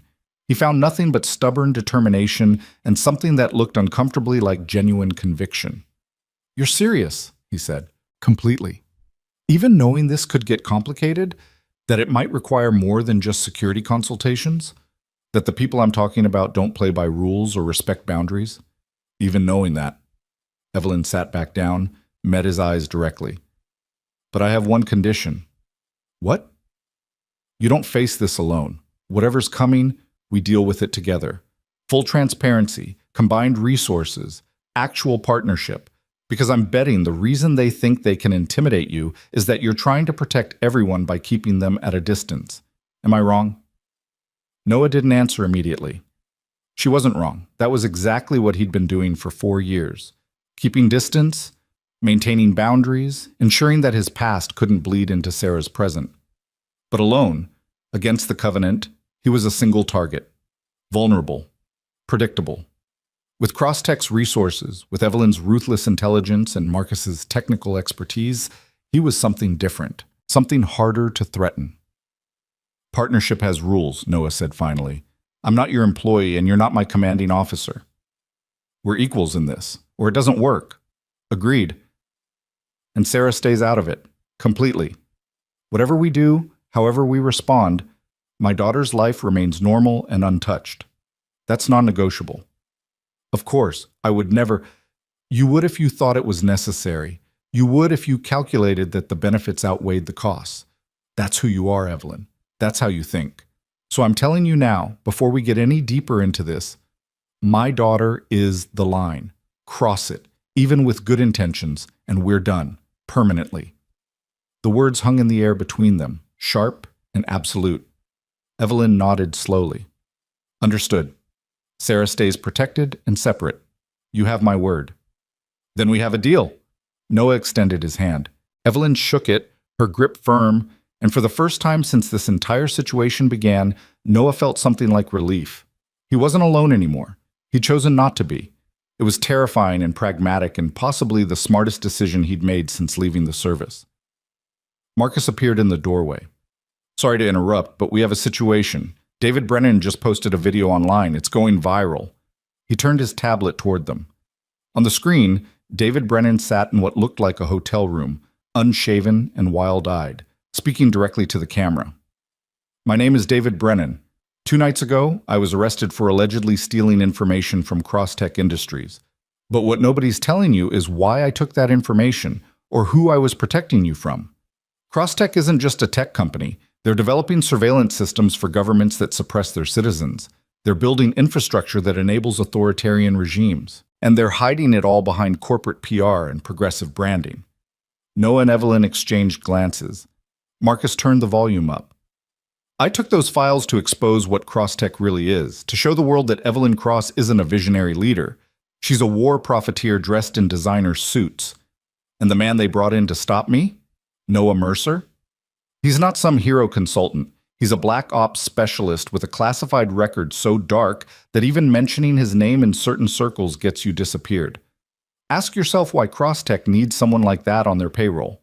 Ask yourself what they're really building in that tower. The video cut to images, classified documents with heavy redaction, photos that could have been anything, financial records that proved nothing but looked incriminating in the right context. I'm releasing everything I have to journalists worldwide. Everything Crosstech doesn't want you to know. And if something happens to me, if I suddenly disappear or die under mysterious circumstances, you'll know exactly who to blame. The video ended. The office was silent for a long moment. Then Evelyn said very quietly, "That son of a bitch just declared war." "Not war," Noah corrected, his mind already racing through implications, countermoves, probable next steps. This is a distraction. Brennan's not sophisticated enough to orchestrate this alone. Someone's feeding him information, coaching him on what to say. They want us focused on public relations and legal defense while they do something else. What's something else? I don't know yet, but this video wasn't about exposure. It was about misdirection. Noah pulled out his phone, started typing. "Marcus, I need you to trace the video's origin, find out where it was uploaded from, what devices were used, any digital fingerprints. Evelyn, you need to get ahead of the PR disaster before it spirals. And I need access to your classified project files." Evelyn went very still. "What classified projects?" "Whatever Brennan is referring to in that video. The surveillance systems, the government contracts. He's making it up or extrapolating from partial information, but for his claims to gain traction, there needs to be some foundation of truth. So what are you actually working on that could be weaponized against you? We have a few government contracts, standard defense work, nothing. Evelyn. Noah's voice was sharp. This is the transparency part of partnership. I need to know what ammunition they're using against you so I can figure out how to neutralize it. She hesitated, calculation warring with trust on her face. Then she made a decision. We have a contract with 3 allied governments for advanced infrastructure monitoring. It's designed to detect cyber attacks on critical systems, power grids, water treatment, emergency services. The technology can absolutely be used for surveillance if implemented improperly, which is why we built in privacy safeguards and require oversight. But if someone wanted to make it sound sinister, they could. Anything else? A pattern recognition system for financial institutions to detect money laundering. Again, legitimate application with potential for misuse. We're not building tools for oppression, Noah. We're building tools for security that could theoretically be perverted. Which is all they need. They take your legitimate work, strip context, add sinister interpretation, and suddenly you're the villain. Noah was typing rapidly on his phone. This is a classic intelligence operation. Discredit the target, destroy their credibility, make any defense look like guilty denial. The goal isn't truth, it's chaos. Marcus looked up from his tablet. The video was uploaded through a VPN chain, but I'm tracking the pattern. It's similar to Brennan's previous access methods, which means whoever's backing him gave him the same tools they used for the initial infiltration. Can you trace it back to source? Maybe, probably. It's going to take time. You don't have time, Noah said, because if this is a distraction, the real attack is already in motion. What would hurt Crosstech more than PR damage? What would be worth risking exposure for? Evelyn's eyes widened. The launch. The global client launch is in 36 hours. If they compromise that, they won't compromise it. They'll destroy it completely. Make it fail so catastrophically that every claim in Brennan's video looks true. Discredit you, bankrupt the company, and prove that your security is worthless. Noah stood. Marcus, forget the video trace. Check the launch systems. Every component, every connection, every piece of code. Look for anything that doesn't belong. That's hundreds of systems across 14 countries. Then get every engineer you have working on it. Now. Marcus ran. Noah turned to Evelyn. You need to prepare for worst-case scenario. If they've compromised the launch, you need to be ready to pull the plug. Cancel everything, eat the costs, and survive to rebuild. That would destroy us. 18 months of development, $300 million in investment, contracts with 47 partners worldwide. If we cancel now, if you launch with a compromised system, it won't just destroy Crosstech. It'll destroy every client you're connected to. It'll prove every accusation Brennan made and paint you as reckless or complicit. Noah's voice was gentler now. I know what you're afraid of. I know what this company means to you. But sometimes survival means strategic retreat. I didn't build Crosstech by retreating. No, you built it by being ruthless and ambitious and never backing down, which is exactly what they're counting on. They want you to push forward out of pride. They want you to launch on schedule because canceling would look like admission of guilt. They're using your strength against you, Evelyn. Don't let them. She looked at him for a long moment, something in her expression shifting between anger and understanding, and finally, reluctantly, acceptance. How did you get so good at this? She asked quietly. By being on the other side. By running operations exactly like this one in places where the stakes were lives instead of money. I know how these people think because I used to be these people. And now you're helping me fight them. Now I'm trying to keep you alive long enough to become the person you keep saying you want to be. Noah checked his watch. It was nearly noon. He needed to pick up Sarah at 3. 4 hours to find the threat, neutralize it, and somehow keep everyone safe. Call your board. Tell them the launch might be delayed. Don't give reasons yet, just plant the seed. If we find the compromise, you'll have prepared them. If we don't, you can proceed as planned. And if we find it too late, then we deal with it, together, like partners. Evelyn nodded, picked up her phone, and started making calls. Noah left her office, found Marcus in the main conference room surrounded by engineers, all of them staring at screens with varying expressions of concentration and panic. Talk to me, Noah said. We're finding things, Marcus said. Small things. Code comments that don't match our style guides. functions that do slightly more than their documentation claims. Nothing definitively malicious yet, but it's adding up. Death by 1,000 cuts. They didn't plant one big bomb. They planted dozens of small compromises that collectively do the same thing. Noah pulled up a terminal, started reviewing the suspicious code. His hands moved automatically, pattern recognition kicking in, seeing the architecture beneath the noise. Here, this function validates user authentication, but it's also logging credentials to an external server disguised as error reporting. And here, this monitoring routine is supposed to track system performance, but it's actually creating a backdoor for remote access. How are you seeing this so fast? Because I've written code exactly like this. When you're operating in hostile territory, you build tools that hide in plain sight. This is textbook Black Ops programming, functional enough to pass review, subtle enough to avoid detection, devastating when activated. Noah kept scanning, finding more compromises, each one small but connected. They've been building this for months, probably since before Brennan was even caught. He was never the main operation. He was the insurance policy. Kira, the engineer with purple hair from 2 nights ago, leaned over his shoulder. If they've been building this for months, how do we stop it in 36 hours? We don't stop it. We let them think they've won, then turn their own trap against them. Everyone looked at him. Noah smiled, cold and tactical. They built a network of compromises designed to activate during the launch and cascade into total failure. But every compromise has a signature, a pattern that identifies who wrote it and how it communicates. If we can map their entire network, trace all the backdoors and hidden functions, we can isolate them.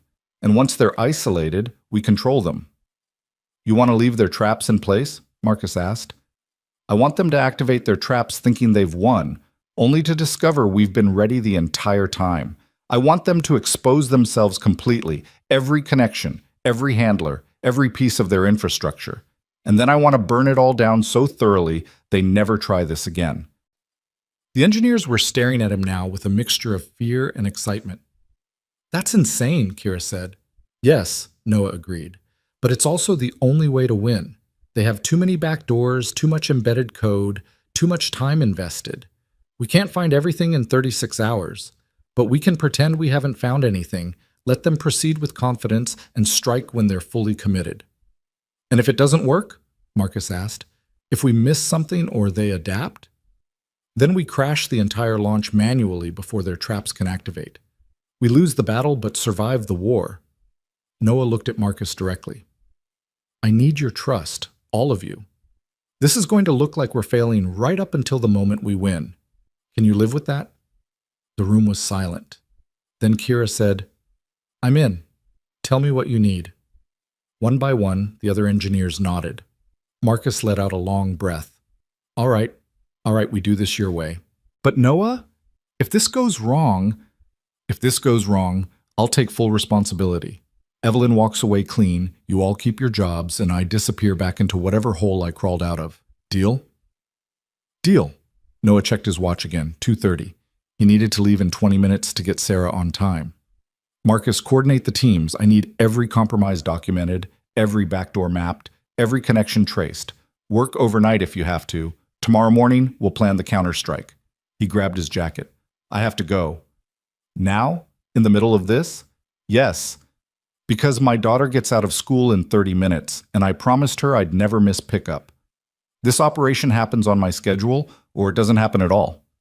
He walked out, leaving behind a room full of engineers who were just beginning to understand that the quiet man in the maintenance uniform had been something far more dangerous all along. Noah made it to Sarah's school with 5 minutes to spare, parked in his usual spot, and waited with the other parents. He watched them chat, share stories, live their normal lives, and felt the weight of the double existence he was building. To them, he was just another dad. To Crosstech, he was becoming something else. To the Covenant, he was a problem that needed solving. Sarah burst out of the school building with her usual enthusiasm, spotted Noah, and ran over. Dad, guess what? We're doing a science fair next month, and I want to build a volcano that actually erupts. Sounds messy. I love it. Can we get the supplies this weekend? Absolutely, but first, homework and dinner. What sounds good? Tacos. Tacos it is. They drove home, Sarah chattering about her day, Noah responding at all the right moments while part of his mind was still at Crosstech Tower, mapping contingencies, calculating risks, preparing for the moment when quiet consultation would transform into something much more serious. His phone buzzed. Text from Evelyn. Board is prepared for possible delay. Marcus says you're planning something insane and brilliant. Try to survive long enough to explain it. Noah smiled despite everything and texted back, "Surviving is what I do best." He put the phone away, helped Sarah with her homework, made tacos, and tried to be fully present. Because this, right here, right now, helping his daughter with fractions and listening to her dreams about volcanic science projects, this was what mattered. This was what he'd left the service to protect. And if the Covenant wanted to threaten that, they were about to learn why Captain Noah Mercer had survived operations that killed everyone else. Not because he was the strongest or the fastest or the most ruthless, but because he always knew exactly what he was fighting for. Sarah fell asleep by 9, exhausted from her day and the excitement of planning her volcanic science project. Noah sat in the kitchen afterward, laptop open, remotely accessing Crosstech systems through the secure connection Marcus had established.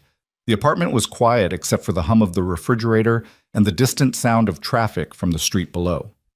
Normal sounds. Safe sounds. The soundtrack of the life he'd built. But on his screen, something far from normal was unfolding. The engineers had found 43 separate compromises embedded in the launch systems, each one small enough to escape individual scrutiny, but collectively they formed a network designed to cascade into catastrophic failure at the exact moment Crosstech went live with their global client launch. Noah traced the connections, mapped the logic, and felt a cold admiration for whoever had designed this. It was elegant, patient, and absolutely lethal. His phone rang. Evelyn calling at 9:47 on a Tuesday night. "You should be sleeping," Noah said instead of hello. "So should you, but here we are. I've been reading the reports Marcus is sending. This is worse than we thought, isn't it?" "It's exactly as bad as I thought, which is why we're going to let them think they've won right up until they haven't." "Noah, I need you to understand something. If this fails, if the launch collapses, Crosstech doesn't recover. The company I spent 20 years building will be gone. 47,000 people lose their jobs. Clients lose their trust. Everything I am disappears." "I know. So when you tell me to trust you, when you say we're going to turn their trap against them, I need to know you're not just being confident. I need to know you've actually done this before." Noah was quiet for a moment, weighing how much truth to share.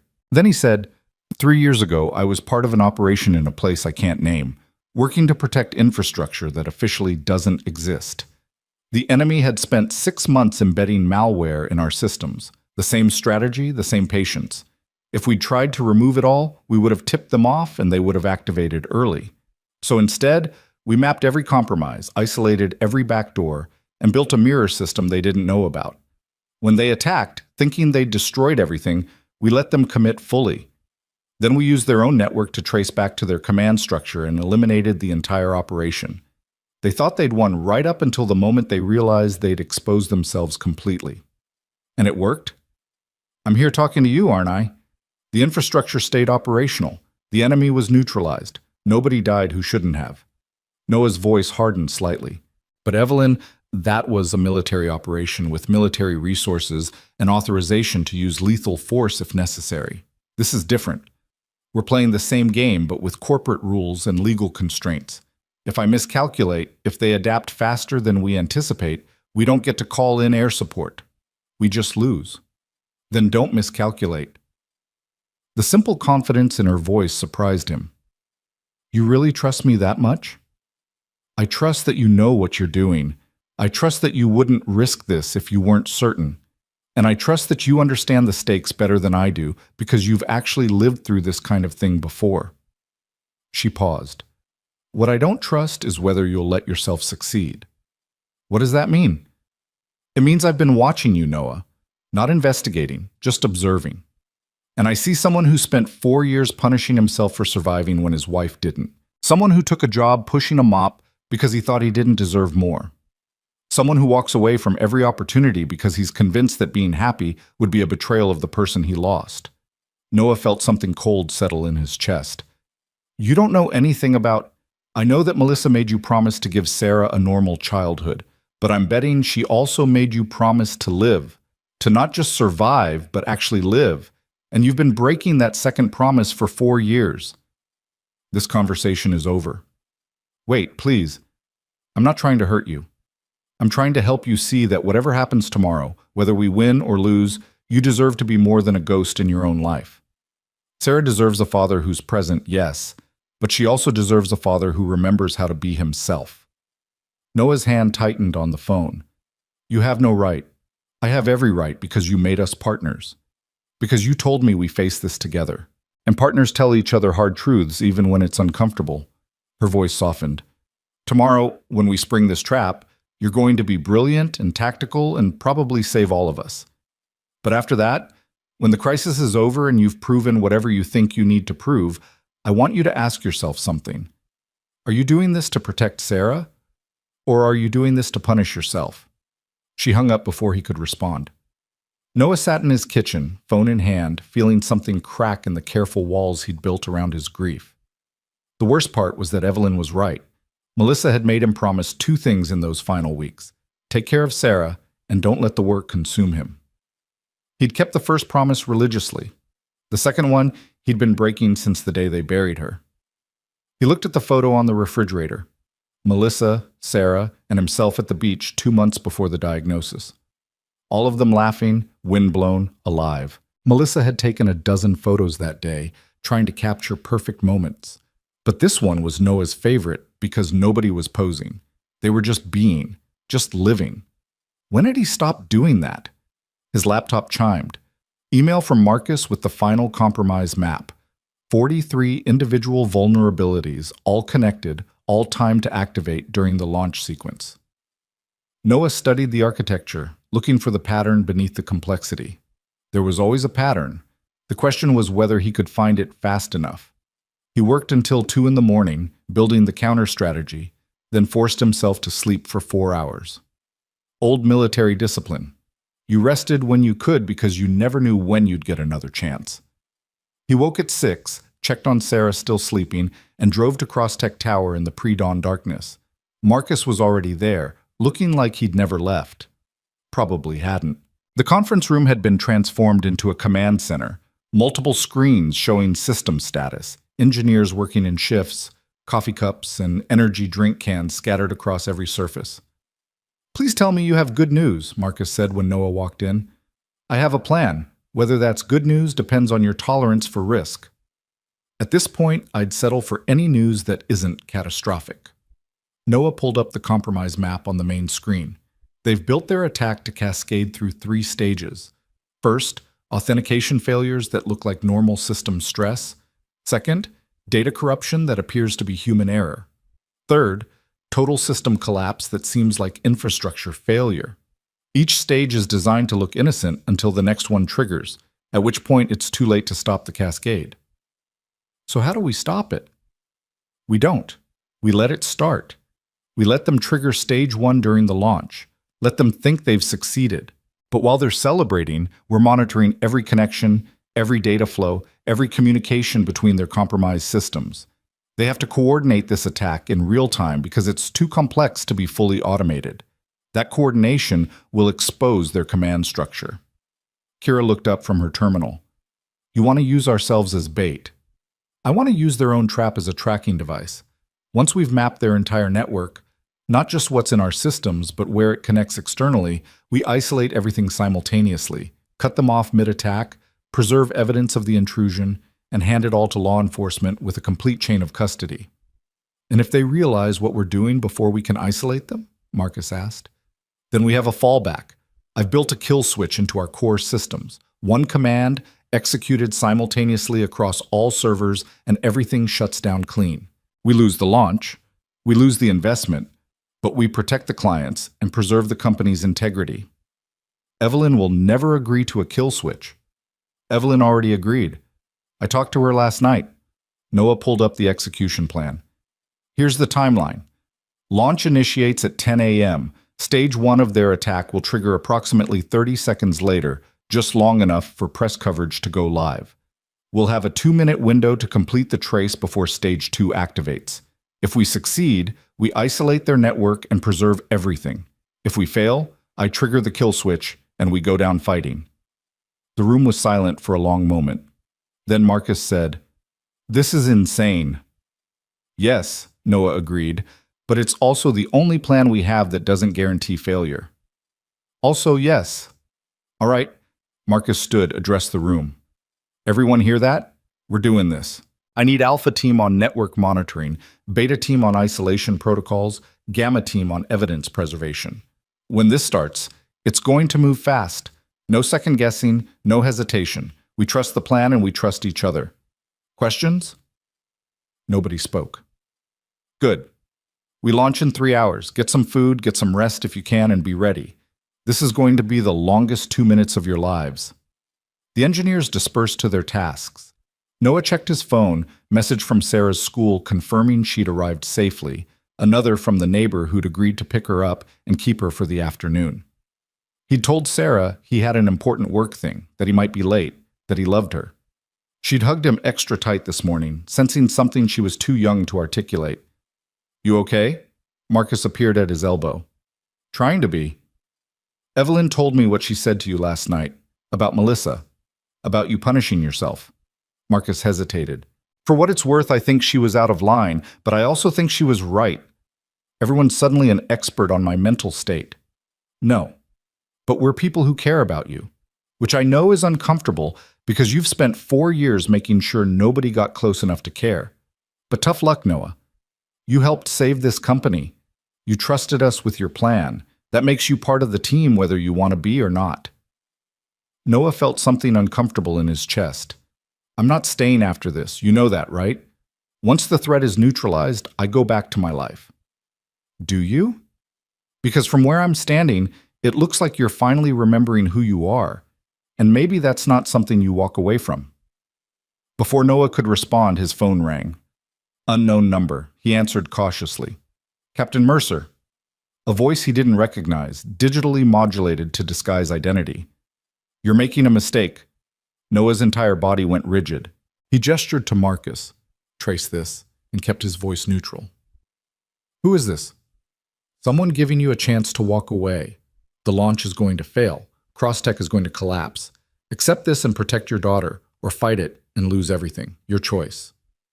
"If you touch my daughter, we're not monsters, Captain. We don't hurt children, but we will destroy everything else you care about if you don't step aside. You've already cost us one operation. Don't make us teach you why that was a mistake." "The Covenant, right? That's who you are? The intelligence brokers who think they're above consequences?" Silence on the line. Then, "You've been talking to Colonel Stern." "Interesting. Does Evelyn Cross know exactly who she's partnered with? Does she know about Yemen? About the operation that officially never happened but left 37 people dead?" Noah's blood ran cold. Those were enemy combatants in a war zone. Were they? Because our files tell a different story. Tell a story about an operation that went wrong, about collateral damage that got classified to protect certain reputations. Tell a story about Captain Noah Mercer executing orders that crossed lines even in the shadow world he operated in. You don't know what you're talking about. Don't I? We have the unredacted reports, Captain. We have the real story. And if you don't walk away from Crosstech right now, if you don't let this launch fail quietly, we'll make sure that story becomes public. We'll make sure Sarah grows up knowing exactly what kind of man her father really is. The line went dead. Noah stood frozen, phone in hand, feeling the past crash into the present with devastating force. Yemen. He hadn't thought about Yemen in 4 years. Hadn't let himself think about it because the memory was poison. Marcus touched his shoulder. "Noah? We got a partial trace, but they bounced through too many proxies. What did they say?" "They threatened Sarah." "What?" "We need to call the police, get protection." "No, they're not going to hurt her. That was a feint." Noah's voice was hollow. "They threatened something worse. They threatened to destroy who she thinks I am." "I don't understand." "You don't need to." Noah pulled up the launch controls on his terminal. "Change of plans. We're not waiting for them to attack.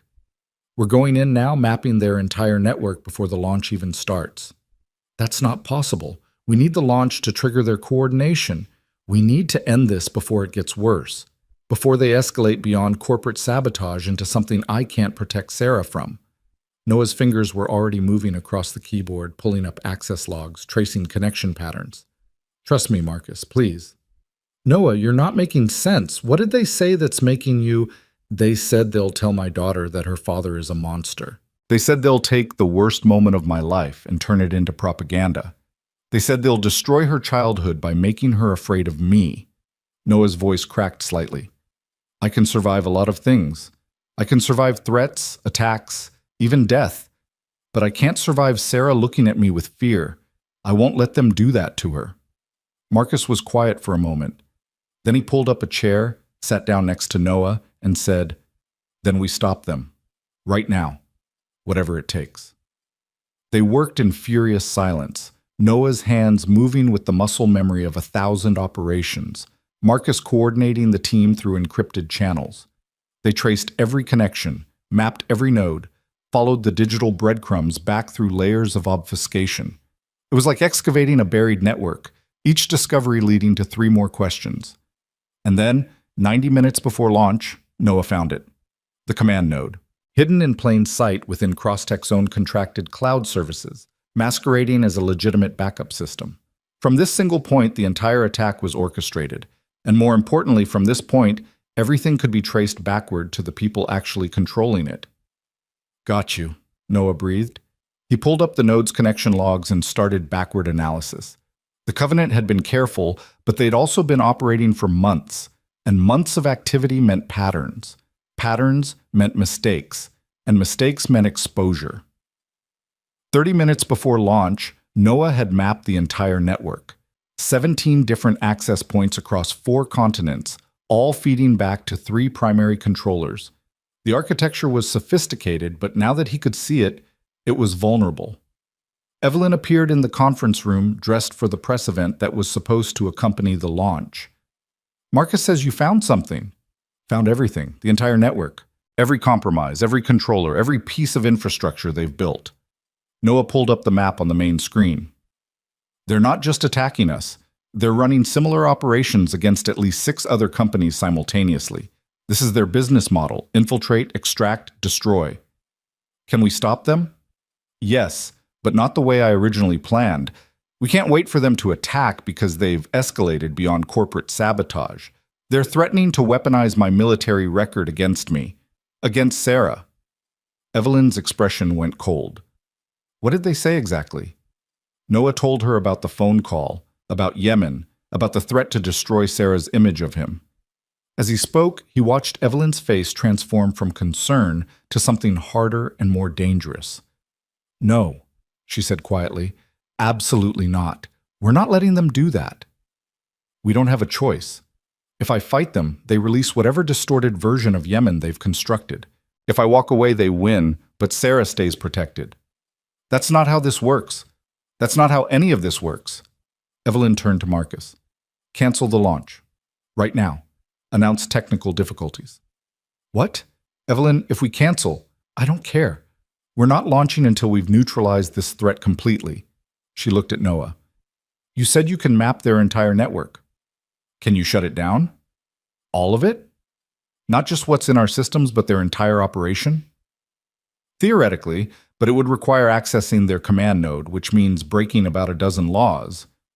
I don't care about laws right now. I care about protecting you and Sarah and making sure these people never threaten anyone like this again. Can you do it? Noah met her eyes and saw something he hadn't expected.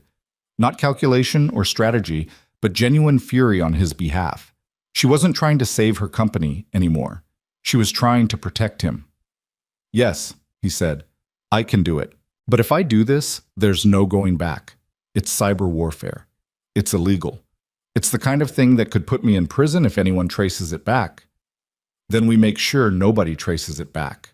Evelyn pulled out her phone. I know people who owe me favors, people who can make evidence disappear if necessary. You focus on the technical work. I'll handle the consequences. Why? Noah asked. Why would you risk everything for this? Because 3 days ago you showed me what actual strength looks like. You showed me that real power isn't domination. It's choosing to show up for the people who matter. And right now, you matter. Sarah matters. This fight matters." She smiled without humor. "Besides, I'm tired of being afraid of people like the Covenant. I'm tired of playing defense. It's time they learned what happens when you threaten the wrong person." Noah looked at her for a long moment, seeing past the CEO and the corporate armor to the person underneath. Someone who'd spent her life building walls and was finally learning to fight for something beyond her own empire. "All right," he said, "but we do this my way, completely.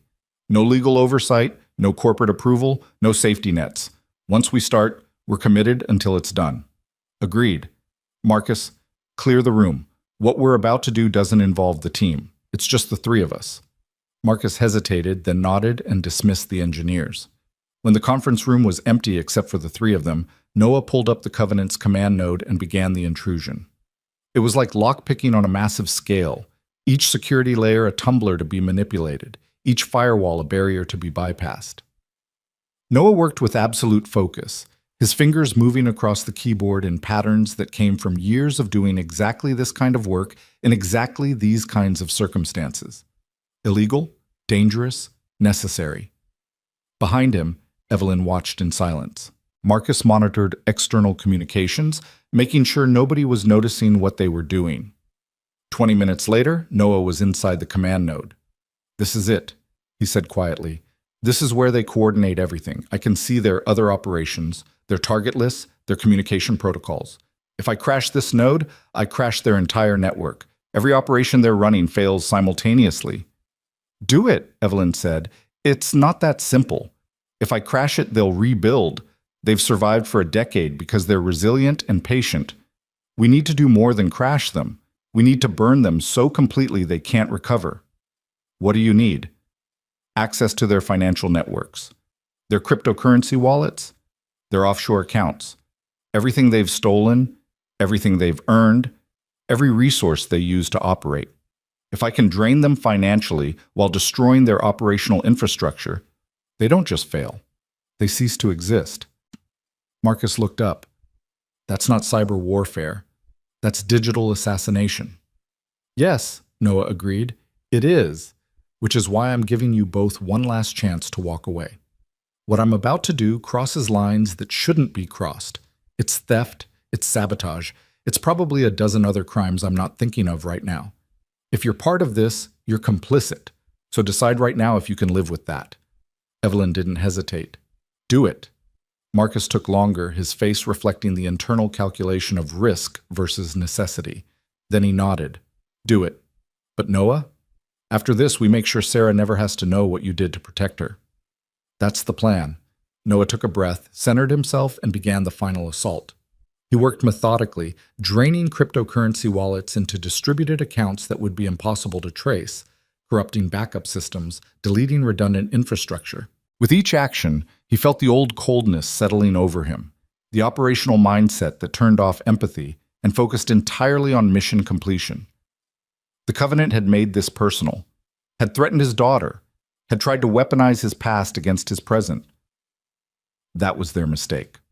Because Captain Noah Mercer had survived a decade of black operations by being better at this than anyone else, by being willing to do what was necessary when everything else failed.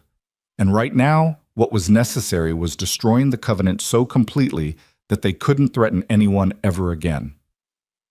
30 minutes later, it was done. The command node was corrupted beyond recovery. The financial accounts were drained. The operational infrastructure was burned. Every system the Covenant relied on was either destroyed or compromised. They still existed as individuals, but as an organization, they were finished. Noah leaned back in his chair, hands shaking slightly from adrenaline and the weight of what he'd just done. "It's over," he said. Marcus checked his monitoring systems. Their network is dark. Everything's offline. Whatever they were running, it just died. Evelyn pulled up her phone, made a call. "Jeffrey?" "Yes, it's me. We're launching on schedule. The technical issues are resolved. Make the announcement." She hung up. The launch proceeds. Crosstech survives. And the Covenant learns that some people fight back. Noah's phone rang.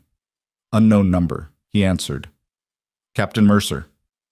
The same digitally modulated voice, but this time with an edge of panic.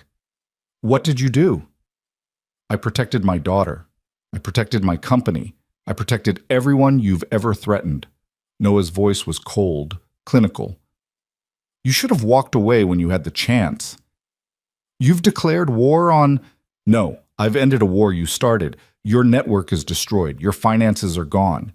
Your operations are dead. And just so we're clear, if anyone associated with the Covenant ever comes near me or my family again, what I just did to your infrastructure, I'll do to you personally. Are we understood? Silence. Then the line went dead. Noah set down the phone and realized his hands were shaking, not from fear, from the adrenaline crash that always came after operations like this, from the weight of crossing lines he'd sworn he'd never cross again. Evelyn placed a hand on his shoulder. You okay? No, but I will be. What you just did was necessary. Don't make it more than that. Don't make me a hero for doing something that should never have been needed. I was going to say thank you. Noah looked at her, saw the genuine gratitude in her expression, and felt something in his chest loosen slightly. You're welcome. But Evelyn, this doesn't happen again. This was the exception. After this, I go back to being Sarah's dad and nothing more. I understand, she smiled, though I suspect you're going to have trouble with the nothing more part. Turns out you're pretty good at impossible situations. Only because I've had too much practice. The launch proceeded on schedule. Crosstech's global rollout was flawless, their clients delighted, their press coverage glowing. Nobody except the 3 people in that conference room knew how close everything had come to catastrophic failure. Nobody knew about the digital war that had been fought and won in the space of 30 minutes. By 5 p.m., when Noah left Crosstech Tower, the crisis was over. The Covenant was destroyed. Crosstech was secure. And Sarah was waiting at the neighbor's house, completely unaware that her father had just burned down an intelligence network to protect her childhood. Noah picked her up, listened to her excited chatter about her day, and drove home feeling the weight of 2 lives pressing against each other, the one he'd left behind and the one he was trying to live. That evening, after Sarah was asleep, Noah sat in his kitchen and thought about what Evelyn had said, about punishing himself, about breaking Melissa's second promise, about being a ghost in his own life. Maybe she was right. Maybe he had been punishing himself for surviving. Maybe taking that custodial job hadn't been about protecting Sarah. It had been about penance. But today, destroying the Covenant, protecting his daughter by using the skills he'd tried to bury, that hadn't felt like penance. That had felt like purpose. His phone buzzed. Text from Evelyn. Thank you for everything, for saving the company, for showing me what matters, for being exactly who you are when we needed you most. Noah typed back, thank you for giving me permission to fight back. I'd forgotten what that felt like. The response was immediate. Don't forget again, the world needs people like you. Noah smiled and set down his phone. Maybe Evelyn was right about that too. Maybe the world did need people willing to cross lines when everything else failed. Maybe his skills didn't have to be weapons he was ashamed of. Maybe they could be tools he used carefully, deliberately, only when absolutely necessary. But only if he could figure out how to balance that with being Sarah's father. Only if he could find a way to be both people without losing himself completely. He walked to Sarah's room, stood in her doorway watching her sleep, and made a new promise. Not to Melissa this time, but to himself.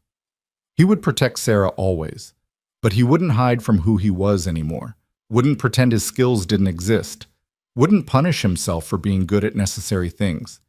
He would find balance, and if he couldn't find it, he would build it. Because Sarah deserved a father who was whole, not a father who was hiding. And maybe, just maybe, that meant accepting that Captain Noah Mercer and Noah the father weren't 2 different people. They were the same person, trying to do right in a complicated world. The next morning, Noah woke to find Sarah already dressed for school, sitting at the kitchen table with a serious expression. Dad, can we talk? Noah's heart rate spiked. Had she somehow found out? Had someone told her? Of course, what's wrong? Nothing's wrong exactly, but you've been different lately. Stressed, and I know your work has been complicated. She twisted her hands together nervously. I just want to make sure you're okay, that we're okay. Noah sat down across from her, feeling his throat tighten. We're more than okay, sweetheart. I promise. But you're worried about something. I can tell. I was worried, but it's handled now. And you know what I learned? What? That trying to protect you by hiding from who I am wasn't actually protecting you at all. It was just making me half present, and you deserve better than that. Sarah looked confused. I don't understand. You will someday. But for now, just know that I love you completely. And I'm going to be better at being here for you, really here. Not just physically, but all of me. Sarah smiled and hugged him.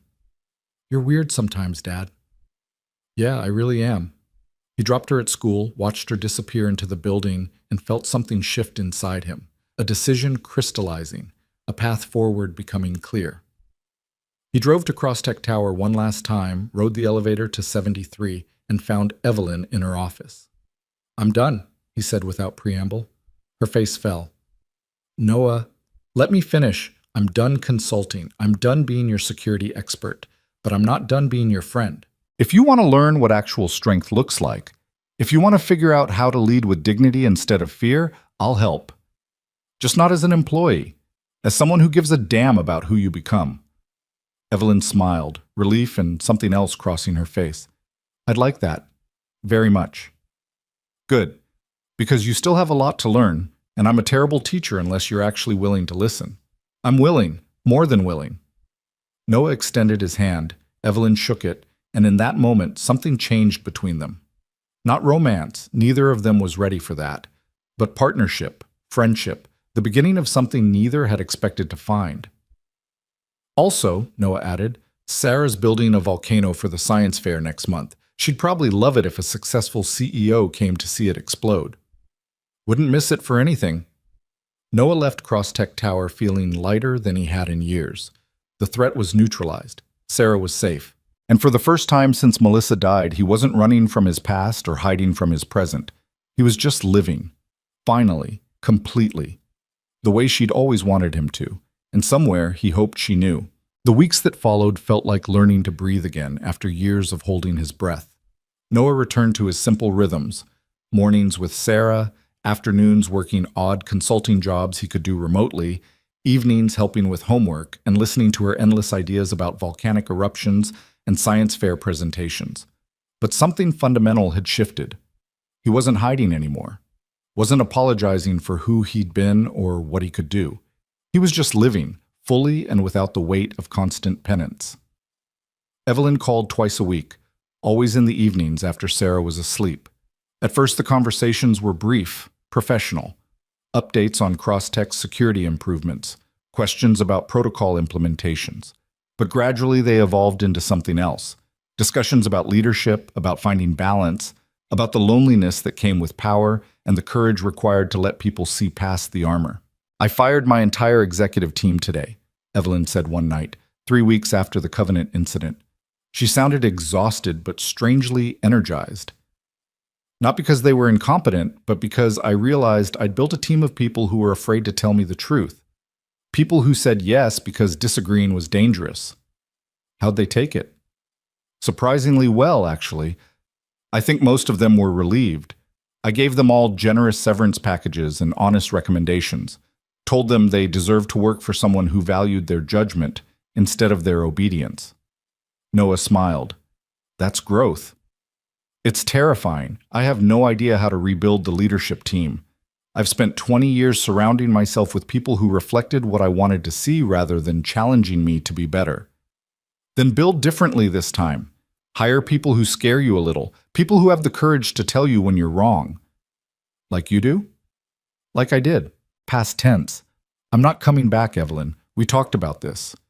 I know, but you could consult occasionally. Help me interview candidates. Make sure I'm not falling back into old patterns. Noah considered it.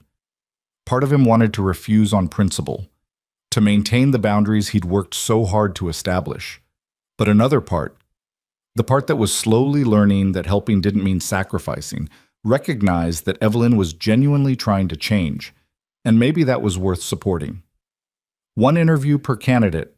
I ask questions, you listen to how they respond, then you make your own decision. Deal? Deal. Thank you, Noah. Don't thank me yet. I'm a terrible interviewer. I tend to make people uncomfortable. Good. Comfortable people don't tell hard truths. Sarah's science fair was scheduled for a Friday evening in late November. She'd been working on her volcano project for 3 weeks, constructing an elaborate papier-mâché mountain with a hidden chamber for the chemical reaction. Noah had helped her mix the baking soda and vinegar properly, explaining the chemistry in terms she could understand. She'd absorbed everything with the fierce concentration she inherited from Melissa, asking questions that got progressively more complex until Noah had to look up answers himself. The night before the fair, as they were putting final touches on the volcano's paint job, Sarah said, "Is Ms. Cross really coming tomorrow?" She said she would.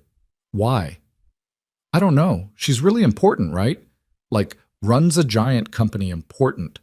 Why would she care about a kid's science fair? Noah set down his paintbrush and looked at his daughter. Because she's learning that importance isn't about how big your company is or how much money you make. It's about showing up for the people who matter. And you matter to me, which means you matter to her. That doesn't make sense. It will someday. But for now, just know that the people who are worth knowing are the ones who understand that showing up is what counts.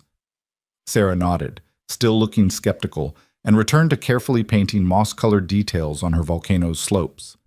The science fair was held in the school gymnasium, transformed into a maze of display tables and poster boards. Sarah's volcano occupied a corner spot, her presentation board carefully documenting the chemical reaction process with hand-drawn diagrams and typed explanations. She'd titled the project How Mountains Explode, and included a section on real volcanic activity that Noah suspected was beyond 4th grade requirements, but that she'd insisted on including anyway. Noah arrived early, helped Sarah set up, and stood back to let her practice her presentation. She was nervous, fidgeting with her hair, but when she started explaining the science, her voice grew steady and confident. Just like her mother, Noah thought. Melissa had been like that too, uncertain until she found her footing, then unstoppable. Evelyn arrived at 6:30, precisely on time, dressed in jeans and a simple sweater that made her look younger and more approachable than the corporate armor she usually wore. She carried a small gift bag and wore an expression that was equal parts curious and nervous. "Noah, thank you for inviting me." She looked around at the gymnasium full of children and parents and science projects. "I haven't been to one of these since I was Sarah's age." "Did you do a science fair project?" "Solar system model, completely unremarkable. My parents didn't come." She said it matter-of-factly, but Noah heard the old wound underneath. "Well, you're here now for Sarah. That matters."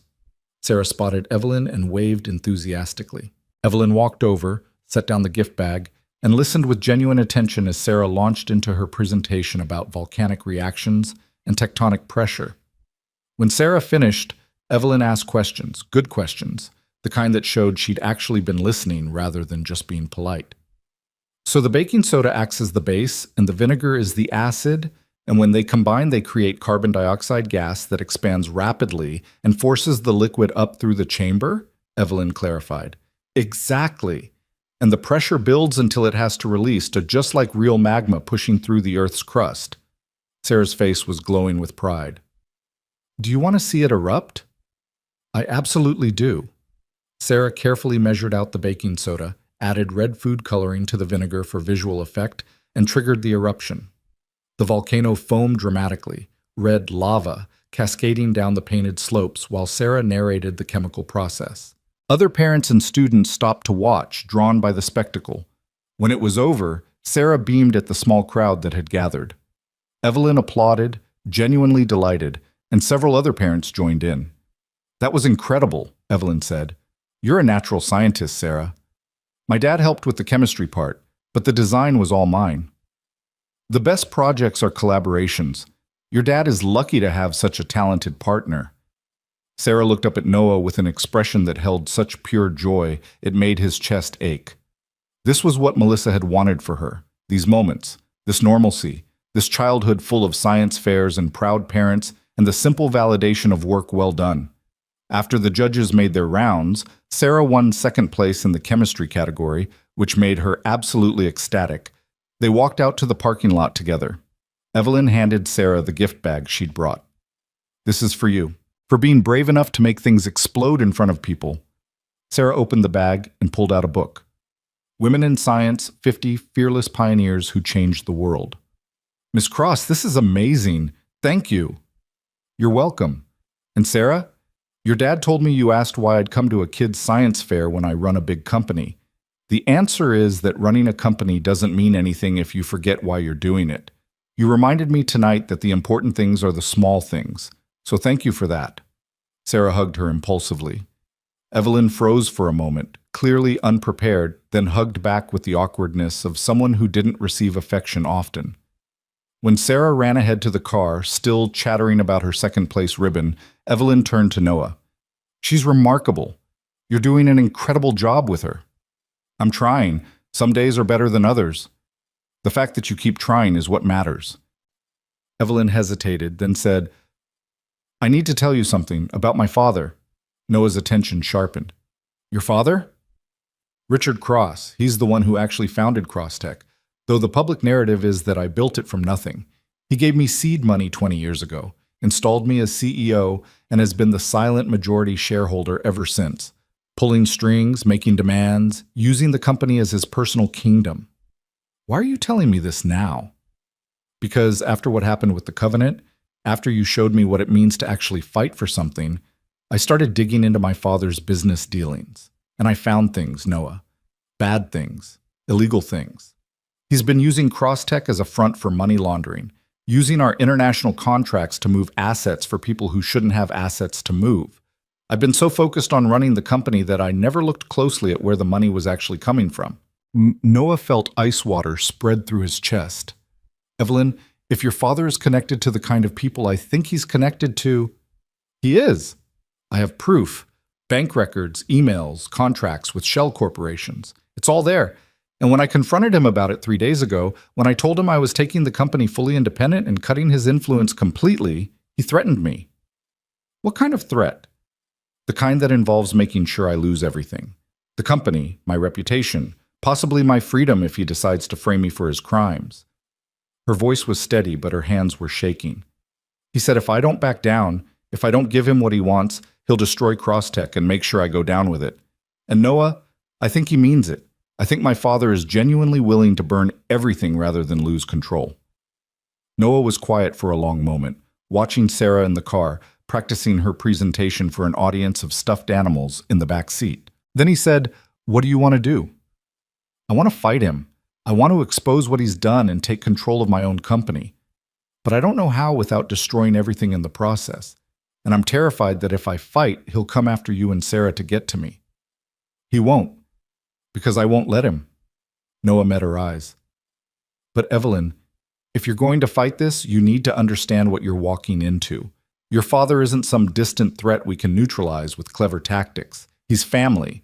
Taking him down means destroying that relationship permanently, accepting that you might lose everything anyway. Are you ready for that? I don't know, but I know I can't keep living like this. Can't keep pretending I built something legitimate when it's all been contaminated from the beginning. I need to clean this up, even if it costs me everything. Then we'll help you, but carefully, methodically, the way it should be done. We? You think I'm letting you face this alone after you stood by me against the Covenant? Not a chance. Besides, I'm apparently terrible at staying retired. Noah smiled slightly. But this time, we do it right. We gather evidence, we build an airtight case, and we make sure that when your father falls, he falls alone. You and CrossTech stay clean. Evelyn's eyes filled with tears. Why? Why would you risk this for me? Because you asked. Because it matters. Because someone once told me that the world needs people who are willing to fight when everything else fails. And right now you need someone willing to fight with you. She hugged him then, surprising both of them. Noah stiffened for a moment, then relaxed into it. It had been 4 years since Melissa died. 4 years since he'd allowed himself any connection beyond Sarah that mattered enough to be dangerous. But standing in that parking lot, holding a woman who was trying desperately to become better than her circumstances allowed, Noah felt something he'd thought was dead forever. Hope. That maybe life didn't end with loss. That maybe opening yourself to people again wasn't betrayal. It was survival. They spent the next 3 weeks building the case against Richard Cross. Noah worked remotely, using skills he'd promised himself he wouldn't use again, tracing money through offshore accounts and shell corporations.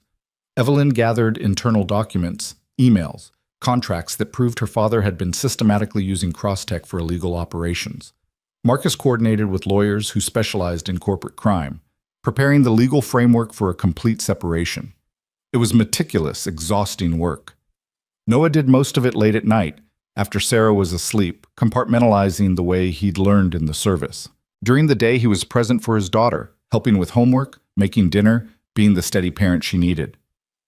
At night, he was something else entirely, tracking financial crimes across international borders with the cold precision that had made him valuable in his previous life.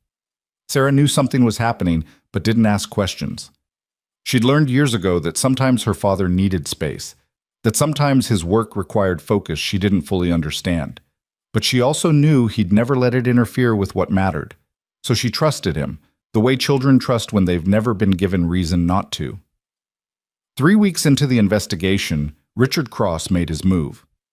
Noah received a call at 2 a.m. from Evelyn, her voice tight with controlled panic. "My father just filed a lawsuit claiming I've been embezzling company funds. He's using the same evidence we found about his money laundering, but he's twisted it to make it look like I'm the guilty party. Every transaction, every shell company, every illegal contract, he's attributed it all to me." Noah sat up in bed, immediately alert. "Where are you?" "Home. My lawyers say I shouldn't go to the office. That if I do, security might detain me under his orders.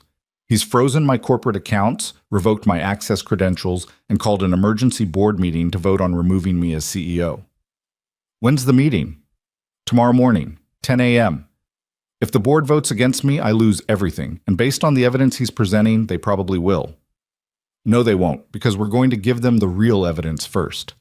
The complete picture. Everything your father's done, with timestamps and documentation that proves you couldn't have been involved because you were building the legitimate parts of the company while he was running his criminal empire underneath." "Noah, we're not ready. The case isn't complete. It doesn't need to be complete. It needs to be convincing. And what we have is more than enough to prove your father is lying." Noah was already getting dressed, moving quietly to avoid waking Sarah. "I'm calling Marcus. We're going to spend tonight preparing a presentation that destroys your father's narrative completely. And tomorrow morning, you're going to walk into that board meeting and take your company back." "What if it doesn't work?" "Then we go to plan B. But Evelyn, you've spent 3 weeks gathering evidence because you wanted to do this right. Because you wanted to prove you're better than the fear he's used to control you. Don't let him take that away now. Don't let him win by making you too afraid to fight." She was quiet for a moment, then, Okay, you're right. What do you need from me?" "Every piece of evidence we've gathered, every document, every email, every transaction record, send it all to Marcus and me right now. We'll organize it, verify it, and build a presentation that makes your father's lies impossible to defend." "Thank you for everything, for not letting me face this alone. Partners don't let partners fight alone. That was the deal, remember?"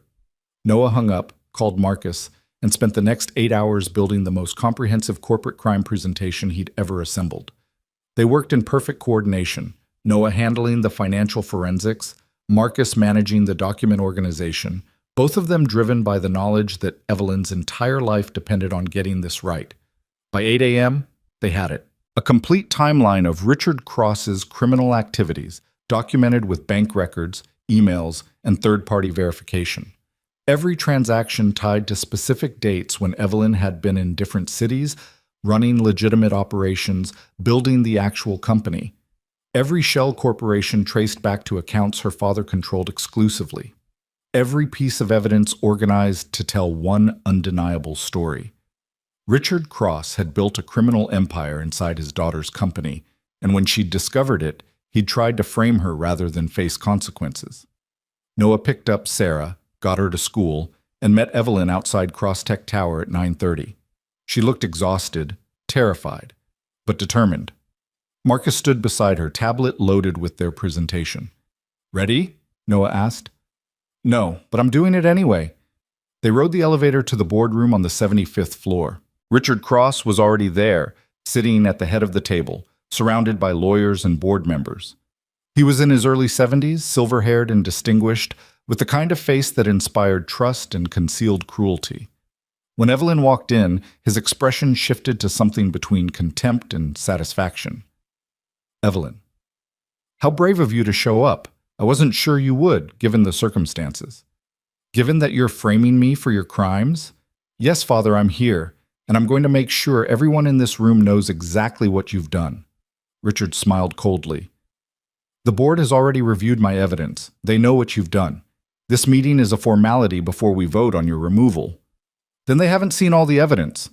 Evelyn nodded to Marcus, who connected his tablet to the room's display system. Because what you presented was a carefully curated selection designed to make me look guilty. What we're about to show you is the complete picture. For the next 45 minutes, Marcus and Noah walked the board through everything. Every transaction, every shell company, every email Richard had sent coordinating illegal operations, the timeline that proved Evelyn had been running legitimate operations while her father ran his criminal enterprise, the documentation showing that Richard Cross had exclusive control over the accounts in question. The evidence that was so overwhelming, so meticulously documented, that denial became impossible. Richard's face went from confident to angry to pale as the presentation continued.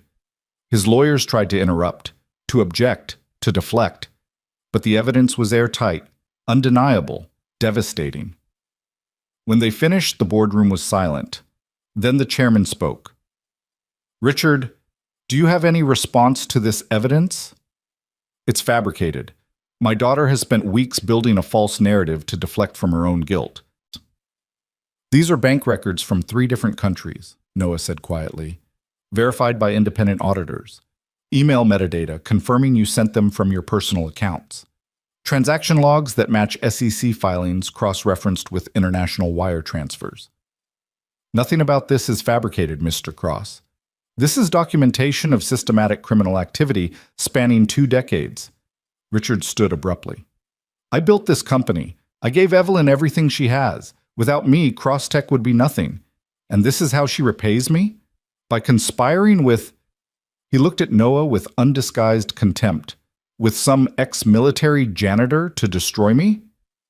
No, Evelyn said, her voice steady. I'm repaying you by refusing to let you destroy what I actually built.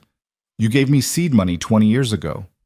But every legitimate success, every real innovation, every employee who believes in this company, that's mine. I built that. And I'm not going to let you burn it down because you can't accept that I'm finally standing up to you. You ungrateful. Enough. The chairman cut him off. Richard, based on this evidence, the board has no choice but to remove you from all positions within Crosstech effective immediately. We'll be cooperating fully with law enforcement on the criminal investigation. Your shares will be held in trust pending the outcome of legal proceedings. And Richard, don't attempt to return to this building. Security has been notified. Richard looked around the room, searching for allies, finding none. Then his eyes landed on Evelyn with such hatred that Noah instinctively moved closer to her. You've destroyed your own family, Richard said quietly. I hope you can live with that. I can, Evelyn said, because family shouldn't mean protecting criminals. It should mean holding each other accountable for being better. You taught me that by showing me exactly what not to be. Richard left, followed by his lawyers, his presence in the room evaporating like smoke. The board spent another hour discussing next steps, voting unanimously to retain Evelyn as CEO and begin the process of complete separation from Richard's influence. When it was finally over, when the board had dispersed and the room was empty except for Noah, Marcus, and Evelyn, she sat down heavily in a chair and started crying. Not sad tears. Exhausted, relieved, overwhelming tears of someone who'd been carrying impossible weight and finally set it down. Noah sat beside her, said nothing, just let her process. After a few minutes, she wiped her eyes and said, I just destroyed my father. No. You exposed what he'd already done to himself. There's a difference. Is there? Because it feels like I just burned down my entire family to save a company. You saved yourself, Marcus said quietly. You saved 47,000 employees. You saved the legitimate work we've all been doing. That matters more than protecting someone who would have destroyed you without hesitation. Evelyn nodded slowly, processing. Then she looked at Noah. What happens now? Now you rebuild. You find board members who actually care about the company rather than their own power. You hire executives who challenge you instead of enabling you. You build Crosstech into what you always claimed it was, a company that does good work for good reasons, and you do it without your father's money, his influence, or his approval. I don't know if I can. You can. Because you just did the hardest thing you'll ever have to do. Everything after this is easier. She smiled weakly. Is that supposed to be comforting? It's supposed to be true. Over the next 3 months, Evelyn rebuilt Crosstech's leadership team from scratch. She hired a new COO who'd built ethical tech companies in 3 countries. She brought in a CFO who specialized in corporate transparency. She assembled a board that included academics, nonprofit leaders, and former government regulators who actually understood ethics, weren't just public relations. Noah helped with the interviews, asking uncomfortable questions and watching how candidates responded under pressure. He never joined the company officially, never took a title or a salary beyond occasional consulting fees. But he was present enough to make sure Evelyn stayed true to the person she was trying to become. Sarah's science fair volcano evolved into a passion for chemistry that carried her through the rest of 4th grade and into 5th. She started talking about maybe becoming a scientist someday, or an engineer, or possibly a teacher who taught other kids how to make things explode safely. Noah encouraged all of it, remembering Melissa's own love of learning, seeing pieces of her in their daughter's curiosity. Evelyn came to dinner once a month, always bringing books for Sarah and staying to help with dishes after. She and Noah fell into an easy friendship that surprised both of them, built on mutual respect, shared battles, and the comfort of being around someone who'd seen you at your worst and stayed anyway. They never discussed whether it might become something more. The possibility hung in the air sometimes, acknowledged in glances that lasted too long or conversations that went deeper than necessary. But neither pushed it. Both understood that whatever they were building needed time to develop naturally, without the pressure of expectation or the shadow of past grief. Richard Cross went to trial 8 months after his exposure. The evidence was overwhelming. He was convicted on 12 counts of money laundering, fraud, and racketeering, sentenced to 15 years in federal prison. Evelyn attended the sentencing but didn't speak to her father. She watched him be led away in handcuffs, felt nothing but sad relief, and walked out of the courthouse into sunshine that felt like permission to finally move forward.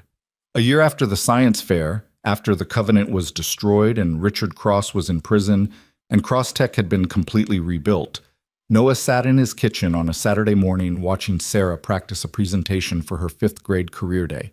She'd decided to talk about her father's work, not the military part she didn't know about, but the consulting work he did helping companies solve complex problems. And my dad says the most important thing about solving problems isn't being the smartest person in the room, Sarah read from her notes. It's being brave enough to ask for help when you need it, and being willing to help others when they need you, because nobody does important things alone. Noah felt his throat tighten. That's good, sweetheart. Really good. You think so? It's not too boring? It's perfect. Your classmates are lucky to hear it. Sarah beamed, set down her notes, and said, Dad, can I ask you something? Always. Do you like Miss Cross? Like her? Noah almost choked on his coffee. What makes you ask that? I don't know. You smile different when she's around, and she smiles different too. Like you're both happy but trying to hide it because you think I'll be weird about it. And would you be? Weird about it, I mean? Sarah considered this seriously. I don't think so. She's nice. She remembers things I tell her, and she makes you laugh, which you didn't do very much before. So if you like her, that would be okay with me. I just wanted you to know that. Noah looked at his daughter, 10 years old now, perceptive and kind, and somehow wise beyond her years, and felt gratitude so overwhelming it was almost painful. Thank you for saying that. I don't know what's going to happen with Ms. Cross, but I appreciate you giving me permission to figure it out. You don't need my permission, Dad, but I thought it might help to know I wouldn't be mad. She hugged him and went back to practicing her presentation, leaving Noah sitting in his kitchen processing the fact that his 10-year-old daughter had just given him relationship advice. That evening, after Sarah was asleep, Noah called Evelyn. Can you meet me tomorrow? There's something I want to talk about. That sounds ominous. Should I be worried? No, but it's important. Luna Park at noon by the carousel? I'll be there. They met the next day in the weak December sunlight, the park mostly empty except for joggers and a few families with young children. The carousel was still, waiting for spring crowds. Noah bought them both coffee from a cart, and they walked in comfortable silence for a few minutes. "Sarah gave me permission to date you yesterday," Noah said finally, which was both mortifying and apparently necessary because I'm apparently terrible at hiding how I feel. Evelyn stopped walking. "And how do you feel?" "Terrified. Guilty. Like moving forward means betraying Melissa. Like opening myself to caring about someone again means risking the kind of loss I barely survived the first time." He met her eyes. "But also hopeful. Alive in ways I haven't been in years. Grateful that you crashed into my life and forced me to remember that hiding isn't the same as healing." "Noah, let me finish. I don't know what this is between us. I don't know if it's friendship or something more or just two people who've been through battles together and are still figuring out what peace looks like. But I know I care about you. I know Sarah cares about you. And I know that Melissa would want me to be happy again, even if figuring out how to be happy feels impossible most days." Evelyn was quiet for a long moment. Then she said, "I care about you too. About both of you. You changed my entire life, Noah. You showed me that everything I thought mattered was hollow. That real strength is presence and real power is choosing vulnerability. I'm a different person because of you. A better person, I hope." "You are. Demonstrably better. But I'm also terrified. I've spent my entire adult life avoiding real connection because connection meant losing control. And with you, I can't maintain that distance. You see through every defense I've built. You call me on every excuse I make. Being around you means being exposed in ways I've never allowed. And that's terrifying. So we're both terrified. Good foundation for a relationship." She laughed despite herself. "Is that what we're calling this? A relationship? I don't know what else to call two people who are clearly moving towards something but too scared to name it. How about we call it an experiment? We try spending time together intentionally instead of just defaulting to friendship. We see if what we feel is real or just trauma bonding. We go slowly, and we're honest with each other and with Sarah. And if it doesn't work, we stay friends because that matters more than forcing something that isn't ready." "An experiment. I can work with that." Noah extended his hand. "Partners in this too?" Evelyn shook it, then pulled him into a hug that felt different from the ones before. More intentional, more possibility than gratitude. When she pulled back, she was smiling in the way Sarah had described, trying to hide happiness and failing completely. "Just so you know," she said, "I'm probably going to be terrible at this. I don't know how to date like a normal person. I don't know how to not turn everything into a negotiation or a strategy. Then it's a good thing I'm not normal either.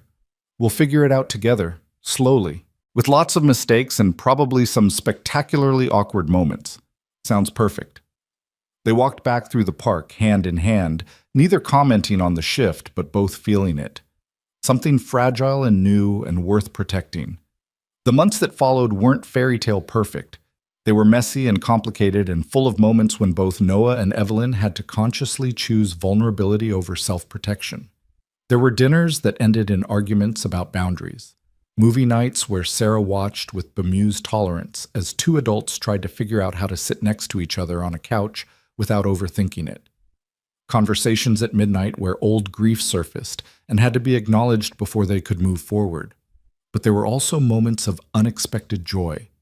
Evelyn helping Sarah build an even more elaborate volcano for the 6th grade science fair. Noah teaching Evelyn basic self-defense because she'd admitted she'd never felt physically safe in her own strength.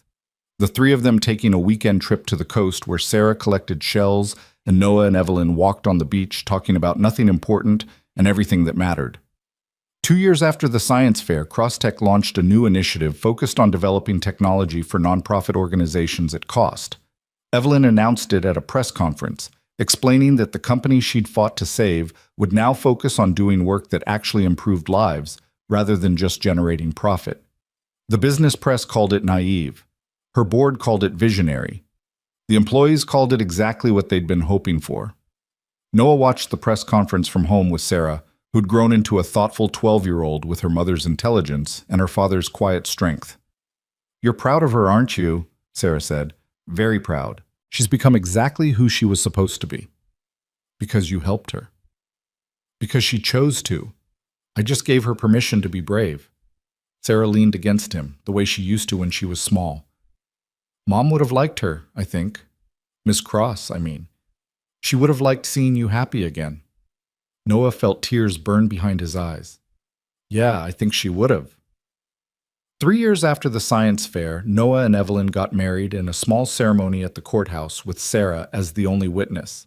No grand celebration, no corporate event, just the three of them signing papers and making promises about showing up, about being honest, about building something together that honored who they'd been while allowing them to become who they wanted to be. Sarah wore a new dress Evelyn had helped her pick out. Noah wore the suit he'd gotten married in the first time because Melissa would have wanted him to carry that forward rather than leaving it buried in the back of his closet. Evelyn wore something simple and beautiful and completely unlike the corporate armor she'd lived in for so long. Afterward, they went to Sarah's favorite restaurant, the taco place Noah had taken her to after her very first concert performance 4 years earlier.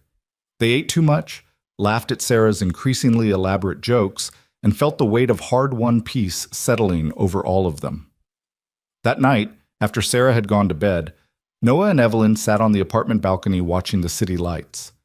Noah's apartment, their apartment now, since Evelyn had moved in 3 months earlier, choosing the small space over her penthouse because it felt more like home. Do you ever regret it? Evelyn asked. Letting me crash into your life? Taking on my disasters?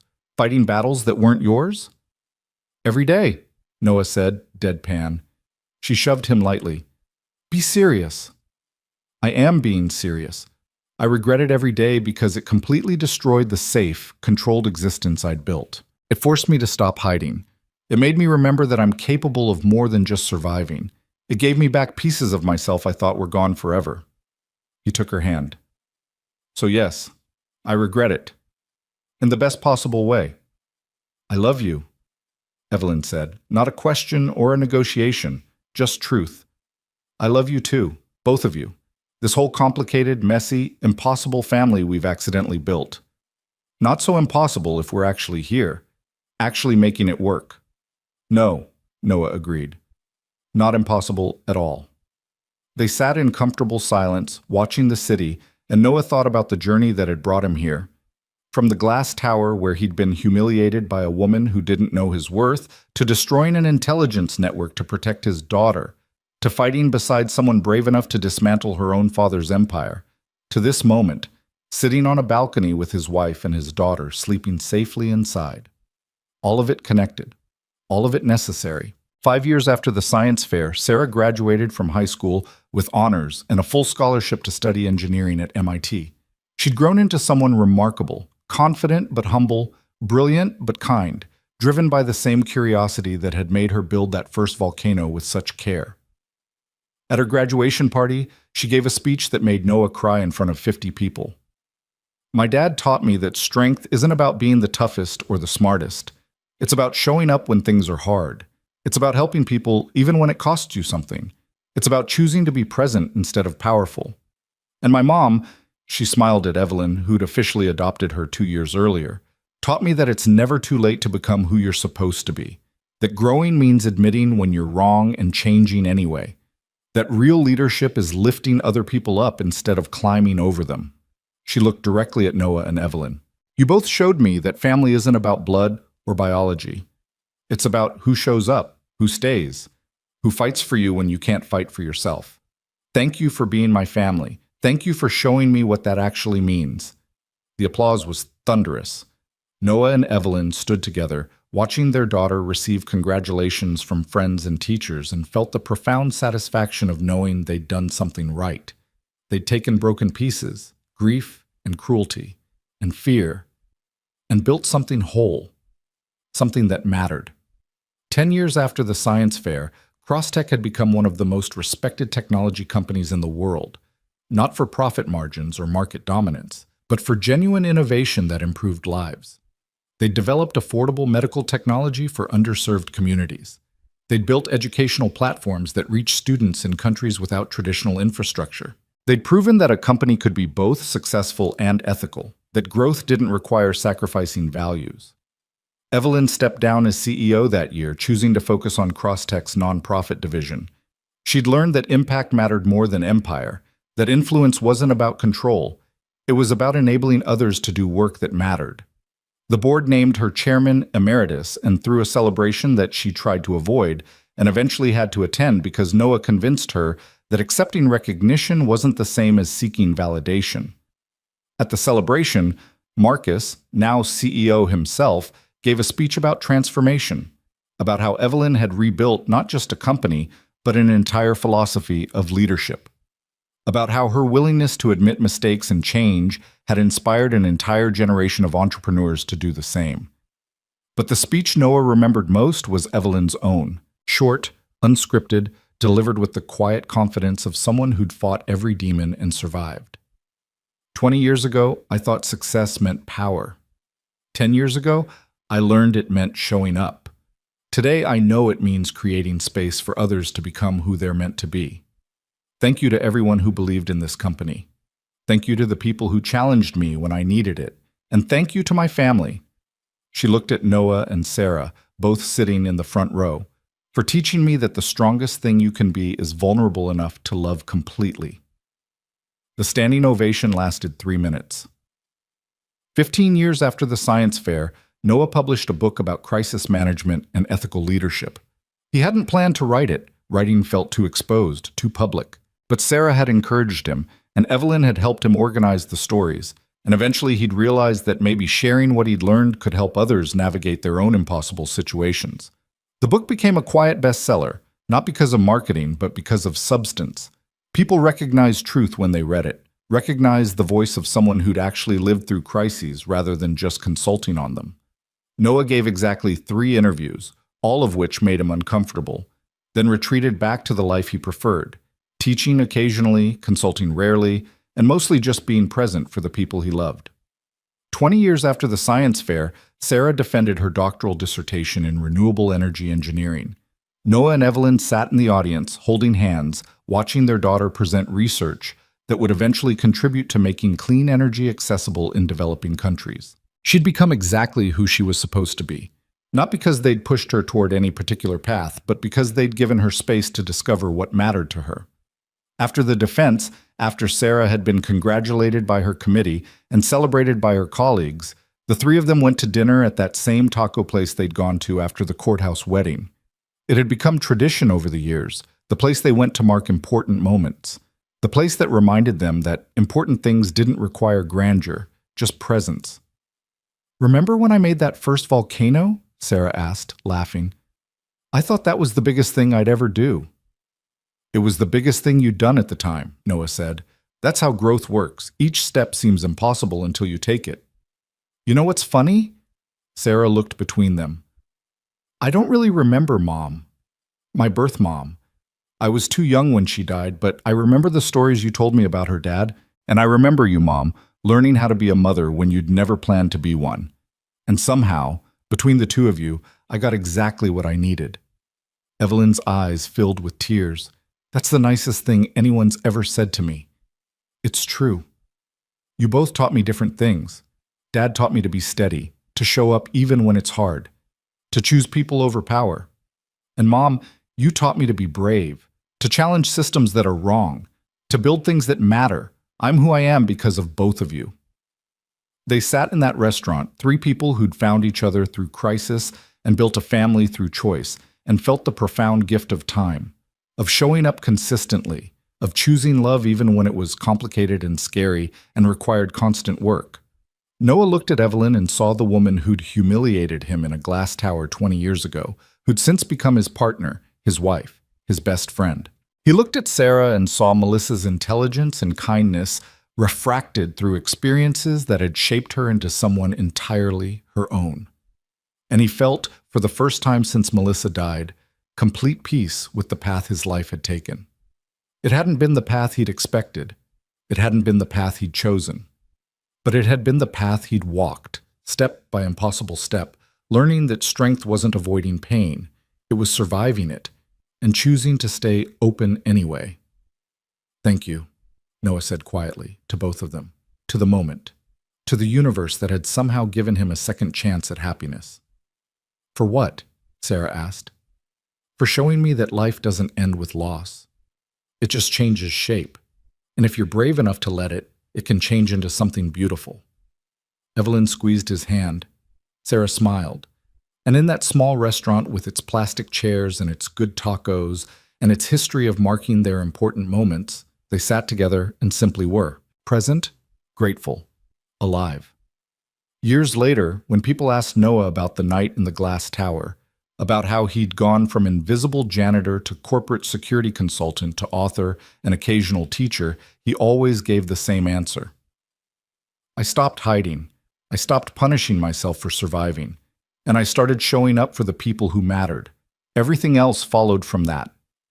And when they asked about Evelyn, about how a ruthless CEO had transformed into one of the most respected ethical leaders in technology, she always said, "Someone showed me that cruelty isn't strength, that real power is choosing to be present instead of dominant.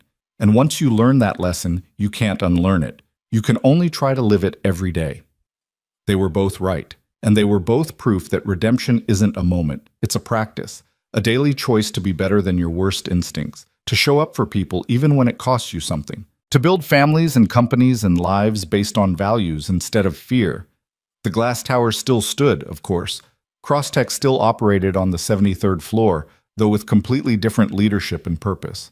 Sometimes Noah walked past it, remembered the man he'd been then, invisible, diminished, hiding from his own capabilities, and felt gratitude for the woman who'd accidentally set him free by trying to humiliate him. Because without that moment, without that public cruelty, he never would have walked away, never would have come back, never would have fought battles that reminded him who he actually was beneath the grief and the penance and the fear. Sometimes the path to healing starts with being shattered. Sometimes you have to be broken before you can choose to rebuild yourself differently. Sometimes the worst moment becomes the catalyst for everything that matters. Noah understood that now, in ways he couldn't have 20 years ago in that glass tower. And standing on the sidewalk, looking up at the building where his life had changed, he felt nothing but peace with every impossible step that had brought him here. Sarah had her own life now. Evelyn had her legacy. And Noah had learned the hardest lesson of all, that surviving wasn't enough, that honoring Melissa's memory meant actually living, not just existing in the shadow of loss. He walked away from the tower for the last time, heading home to the family he'd built from crisis and choice and constant showing up. And as he walked, Noah smiled, remembering words Melissa had said to him in those final weeks. Don't just survive for Sarah, live for her, show her what it looks like to choose joy even after terrible loss. That's the gift I want you to give her. It had taken him 4 years to understand what she meant, 20 more to actually do it. But here, now, walking through the city with his wife waiting at home and his daughter changing the world, Noah finally understood. The strongest thing you can be isn't invulnerable. It's present. It's vulnerable enough to let people matter. It's brave enough to keep showing up even when everything hurts. And it's wise enough to know that power isn't about domination. It's about choosing to be exactly who you are when the people you love need you most. That was the lesson. That was the gift. That was what made the journey from that glass tower to this moment worth every impossible step. And Noah Mercer, former captain, former janitor, husband and father and teacher of hard-won truths, carried that lesson home with him into the life he'd finally learned to live completely.